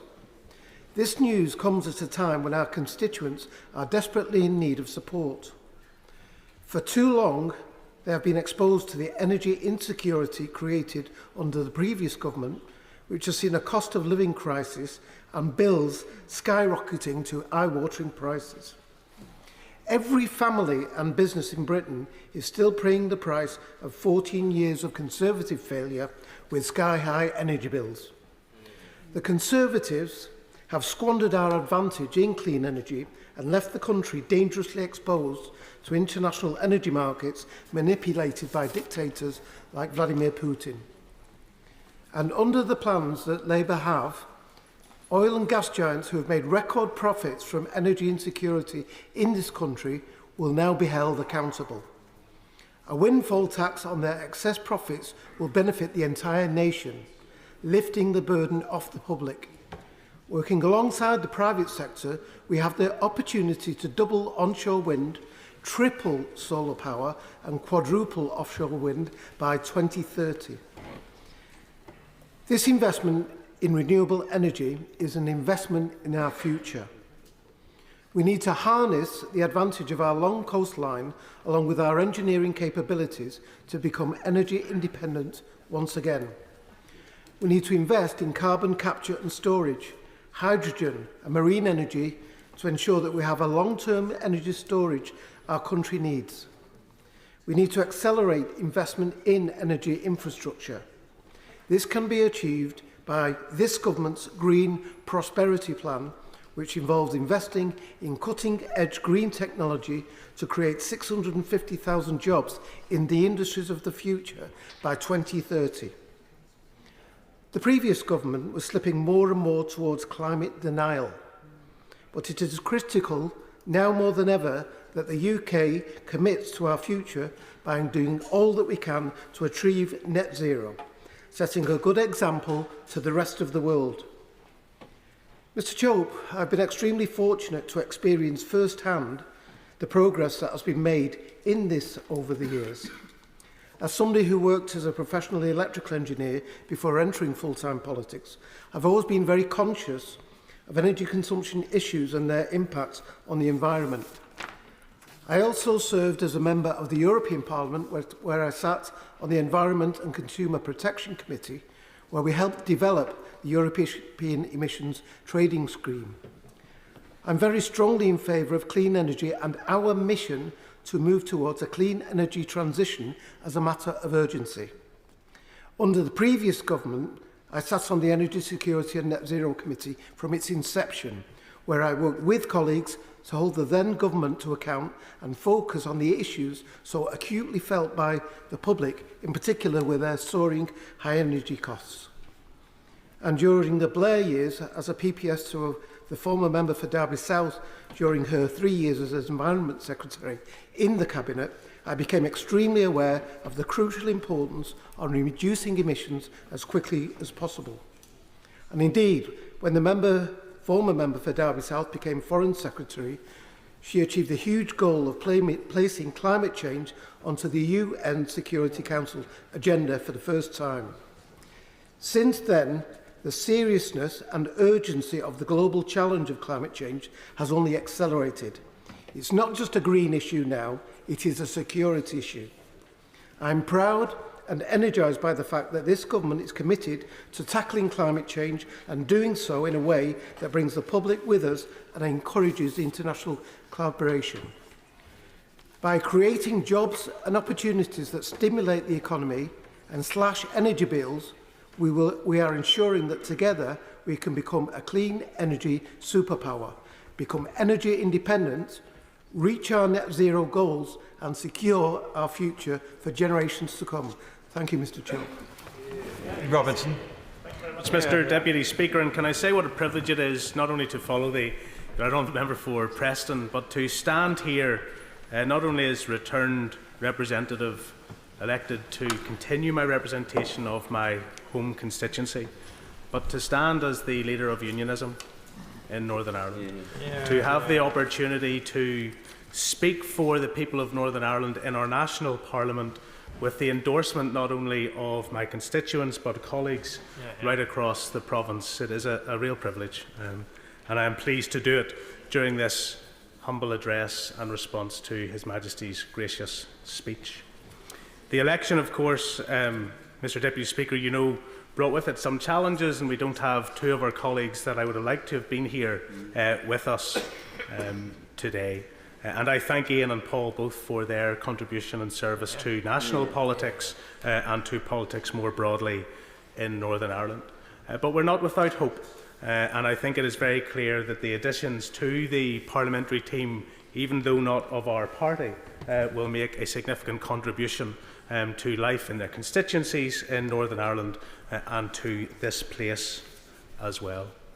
Mr. Deputy Speaker, in considering how to respond to this loyal and gracious speech, I think the first thing to say is that we hold His Majesty not responsible for one bit of it, but it is, of course, the agenda of this government. And if you were to ask someone in rural Ireland for directions, you might find them responding to say, I wouldn't start from here. Now, when I read through the King's speech, I want to welcome the commitment to repeal the provisions of the Legacy Act. And I say that as somebody who, over the last 9 years, and alongside colleagues for longer than I, have been consistent in our approach to dealing with issues of legacy in Northern Ireland. And that's not something that everyone in this chamber can say. Over the last number of years, we appreciated the opposition that the Labour benches offered in the face of the Conservative government's pursuit of this Legacy Act. We appreciated the response that we got from colleagues opposite when they recognised that the removal of the pursuit of justice was obnoxious to victims, people who lost the opportunity to pursue answers and outcomes on behalf of their loved ones. But the corruption of justice in Northern Ireland commenced decades ago. The early release of prisoners was a corruption of justice. The on-the-runs legislation, ill-fated though it was a corruption of justice. And the letters of comfort indicating to terrorists that they would not face prosecution was a corruption of justice. And so I'm well aware this evening that the Prime Minister is due to meet with the Taoiseach of Ireland, Simon Harris. And I am well aware that as part of this King's speech, he's indicated very clearly that he is keen to reset relations. And I think that is important. We should have good relations with our near neighbours. But I want to take this opportunity to say very clearly that the corruption of justice, which has now been highlighted by, and we have a commitment from government that they're going to act upon it, should mean that we should have an engagement that's based on honesty with the government of the Irish Republic. And there should be gentle and encouraging challenge to say they have failed in their responsibilities on legacy. When the courts have determined that the Irish government should bring forward inquiries as to what role was played by their state actors, by An Garda Síochána, and by others involved within their territory, there has been silence. In fact, all we've had over recent years from the Irish government was a case against the UK government on this legislation. So let's balance it up. If the engagement this evening is to be fruitful, if there's to be a positive outcome on what is a good commitment and a commitment that we welcome, then I think it is to ask our near neighbours to play their part in ensuring truth on that point and justice. Can I commend my honourable colleague and friend from East Belfast for what he said? When it comes to responsibility for the Republic of Ireland, what they should do, they should be held accountable for the fact that they give sanctuary to IRA terrorists who murdered my cousin in December 1971, and also Lexi Cummins, also my cousin, and escaped across the border. There's something wrong with the government and the Republic of Ireland in particular if they can give sanctuary to IRA murderers and killers and they think they can get away with it. I'm very grateful, Mr Deputy Speaker, to my colleague for that comment. I'd like to move on to public services. Over the last number of years, we've been campaigning about the fact that public services in Northern Ireland are constrained because the Barnett formula has not served us well, and we've been getting less than what the Northern Ireland Fiscal Commission and Council have accepted we need. That means year on year public services are being reduced in Northern Ireland. That means year on year we are not getting the sort of uplift required to make sure our constituents benefit from devolution. And new members to this House won't have probably experienced the protracted agony around devolution in Northern Ireland and the importance of getting it restored 5 months ago. But one part of that was ensuring that there was sufficient public finances available. And I think there is a key opportunity, though not mentioned in this King's speech, but hopefully something that a new incoming government will focus on, to draw upon the lessons of the Holtham Commission from Wales, to draw upon the positive uplift that is there, not to provide us with need, but what we need and what we need to reform, what we need to transform public services. Because at the moment, the challenges aren't about how we grow, how we develop the provisions for our people, irrespective of their community background in Northern Ireland. It's about what special schools we close. It's about what hospitals we close. It's about what services we stop providing. And I ask, as somebody who speaks for our corner of the United Kingdom in this place, that there would be earnest engagement on public services and public funding in Northern Ireland. Devolution was restored on the basis of an agreement that we reached with the then government, but it was supported by Labour in February of this year. Safeguarding the Union document allowed devolution to be restored and has contained within its key and significant commitments that we look forward to the Labour government honouring. Their members supported it at the time in February. They know the importance of it. And whilst I see reference in the King's speech to resetting relationships with the European Union, and as I said earlier, we should have good relationships and we should build upon those good relationships with near neighbours, we need to carefully nurture the arrangements that were agreed in February and need to be delivered. It's about removing barriers within our own country. We can focus on relationships with others outside, and we should, but that should not be to the detriment of that which makes this country work. There are opportunities about regional connectivity, opportunities to build on the Union Connectivity Review. The creation of a Council for the Regions and Borders looks quite like the East-West Council that was agreed back in February as part of the Safeguarding the Union document. We'll have to study the detail. If it's a rename and it's a rebadge, that's fine. But we need to talk about how do we move people and products from one part of our country to another. Where's the connectivity review work on the A75 when you move from Northern Ireland into Scotland and down toward Carlisle? How do we think about this as a national endeavour? There will be Scottish members of Parliament now newly elected on the Labour benches who will take a keen interest in making sure that the Union works across the United Kingdom, and we want to play our part in that. Mr Deputy Speaker, on defence, I've spent the last 8 years on the Defence Select Committee. I've spoken many times of the contribution from my constituency of Talis and the in-laws and how important they were in the initial weeks of defence of Kyiv particularly and Ukraine more generally. But the eye has been taken off the ball on support for key industries within my constituency and important for Northern Ireland as a whole in the defence sphere. You will have seen negative briefing in the last 24 hours around Harnla Wolf. I want to see a very clear commitment from this government that they believe in the contracts that have been awarded to Belfast. They believe in the renaissance of shipbuilding in Belfast. They adhere to the commitments of the National Shipbuilding Review that talks about building skills and opportunities throughout our United Kingdom, and that irrespective of the ups and downs, highs and lows of any individual company, that the aspiration and the economic benefits of retaining shipbuilding and growing the shipbuilding capacity in Belfast is highly important. So too the issues around Boeing wishing to bring Spirit Aerospace back in to their company.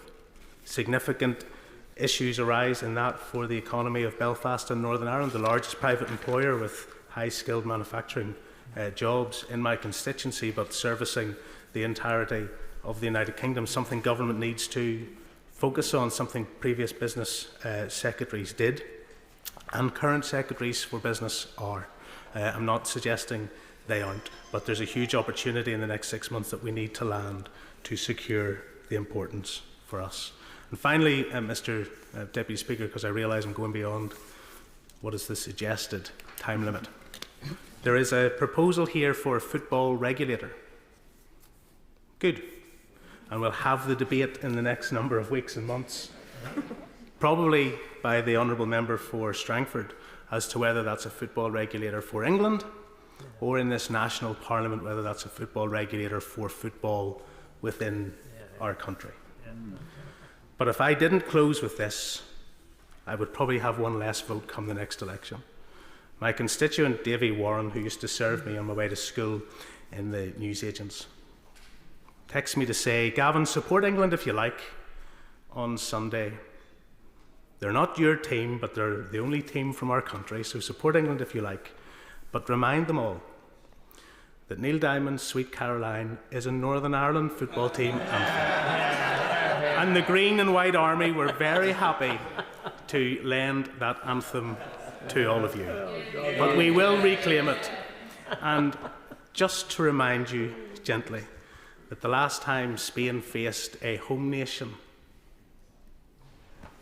in any significant final or competition, and Jim Shannon was there and I wasn't born.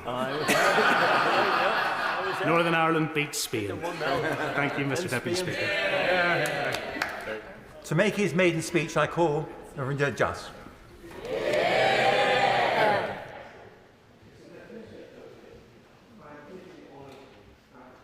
To represent the new constituency of Wolverhampton West. It was created by the incorporation of 7 wards from the previous Wolverhampton South West constituency, with 1 ward coming from the previous Wolverhampton North East constituency and 1 ward coming from Wolverhampton South East constituency. As with so many other places in our country, housing is a major issue in my constituency. I'm pleased to note the housing measures set out by His Majesty's government in the gracious speech. Our country faces a growing housing crisis. In the year to March 2024, the number of new homes started by builders in England was about 135,000, a 22% fall on the previous year. housing completions in England were only about just over 153,000 units, representing a 12% annual fall. Moreover, planning applications have fallen. In late November 2018, Prime Minister David Lloyd George chose to start his general election campaign in what is now the Wolverhampton West constituency, with the famous Homes Fit for Heroes speech. He demanded better homes, saying, "What is our task? To make Britain a fit country for heroes to live in." I echo that sentiment and have every confidence that the government of today will deliver a significant boost to housing bills, especially, I hope, council housing, just as it did in the 1920s and the 1960s. Less than 25 years ago, it was possible to allocate a one-bedroom Wolverhampton council flat in less than 48 hours. Now it seems that the waiting list in so many parts of our country nears 48 months. We desperately need a mass programme of building council housing, quite literally an investment for the future. I'm a proud son of Wolverhampton, a Wolfronian, so called because our city was founded over 1,000 years ago by Lady Wolfram, and it is perhaps the only city in our country founded by a woman. I have lived in the city that I love since arriving from East Africa at the age of 4. I went to school in the city, went to college there, went to university, did my law degree, did my professional exams there, and did my legal training in a solicitor's office in the city to begin with. I've spent my working life as a social justice lawyer in the great firm of Thompson Solicitors, focusing on work for trade union members and on clinical negligence cases. Wolverhampton has a long and proud tradition of manufacturing, formerly being home to the renowned companies such as Sunbeam Cars, which held the land speed record, and Dye Motors, and incidentally my father worked on a lathe machine at Dye Motors. The constituency also contains the headquarters of Marston's, a big pub chain whose brewery in this month is being sold to Carlsberg, and I wish to work with others to encourage them to continue our city's 149-year tradition as a major brewing location. Our city has a fine tradition of assisting the disadvantaged. For example, headquartered in the constituency is the Haven, which is the second oldest charity in the country, providing refuge accommodation for women and children escaping domestic abuse. We are also the head office of the excellent Refugee and Migrant Centre, a national centre of expertise. I'm a long-standing and active trade unionist and on the Executive Council of the GMB. And I'm always conscious that the first national union agreement with an employer for an 8-hour day was actually signed in Wolverhampton in the 1930s. Those who are unfortunate enough not to know Wolverhampton are often surprised as to how much our city has to offer. We have a Premier League football team, Wolverhampton Wanderers, the Wolves, and I'm a proud wearer of the Wolves badge as well. I'm fortunate enough to have a season ticket at the club with my son. And in this week of English football, and our England players did us proud, we have achieved so much as an England football team. Bearing that in mind, I recall that for many years, Tan Cullis, who lived in the city whilst he was the England manager. And I also recall the great Wolves player Billy Wright, who captained the England football team on the most occasions. And we have a statue of Billy Wright in the city centre stadium, the Molyneux. Correspondingly, perhaps the best known captain of the England cricket team was Rachel, later Baroness Hayhoe Flint, who in 1963 hit the first 6 in a women's test match against the old enemy Australia, and who was unbeaten in 6 test series. Also capped for England in hockey, she grew up in the city and lived there all of her life. The constituency is also home to the country's first all-weather floodlit racecourse. Despite the budget cuts of recent years, there are 3 hospitals in Wolverhampton West and many fine schools, and I'm pleased to say 4 special schools.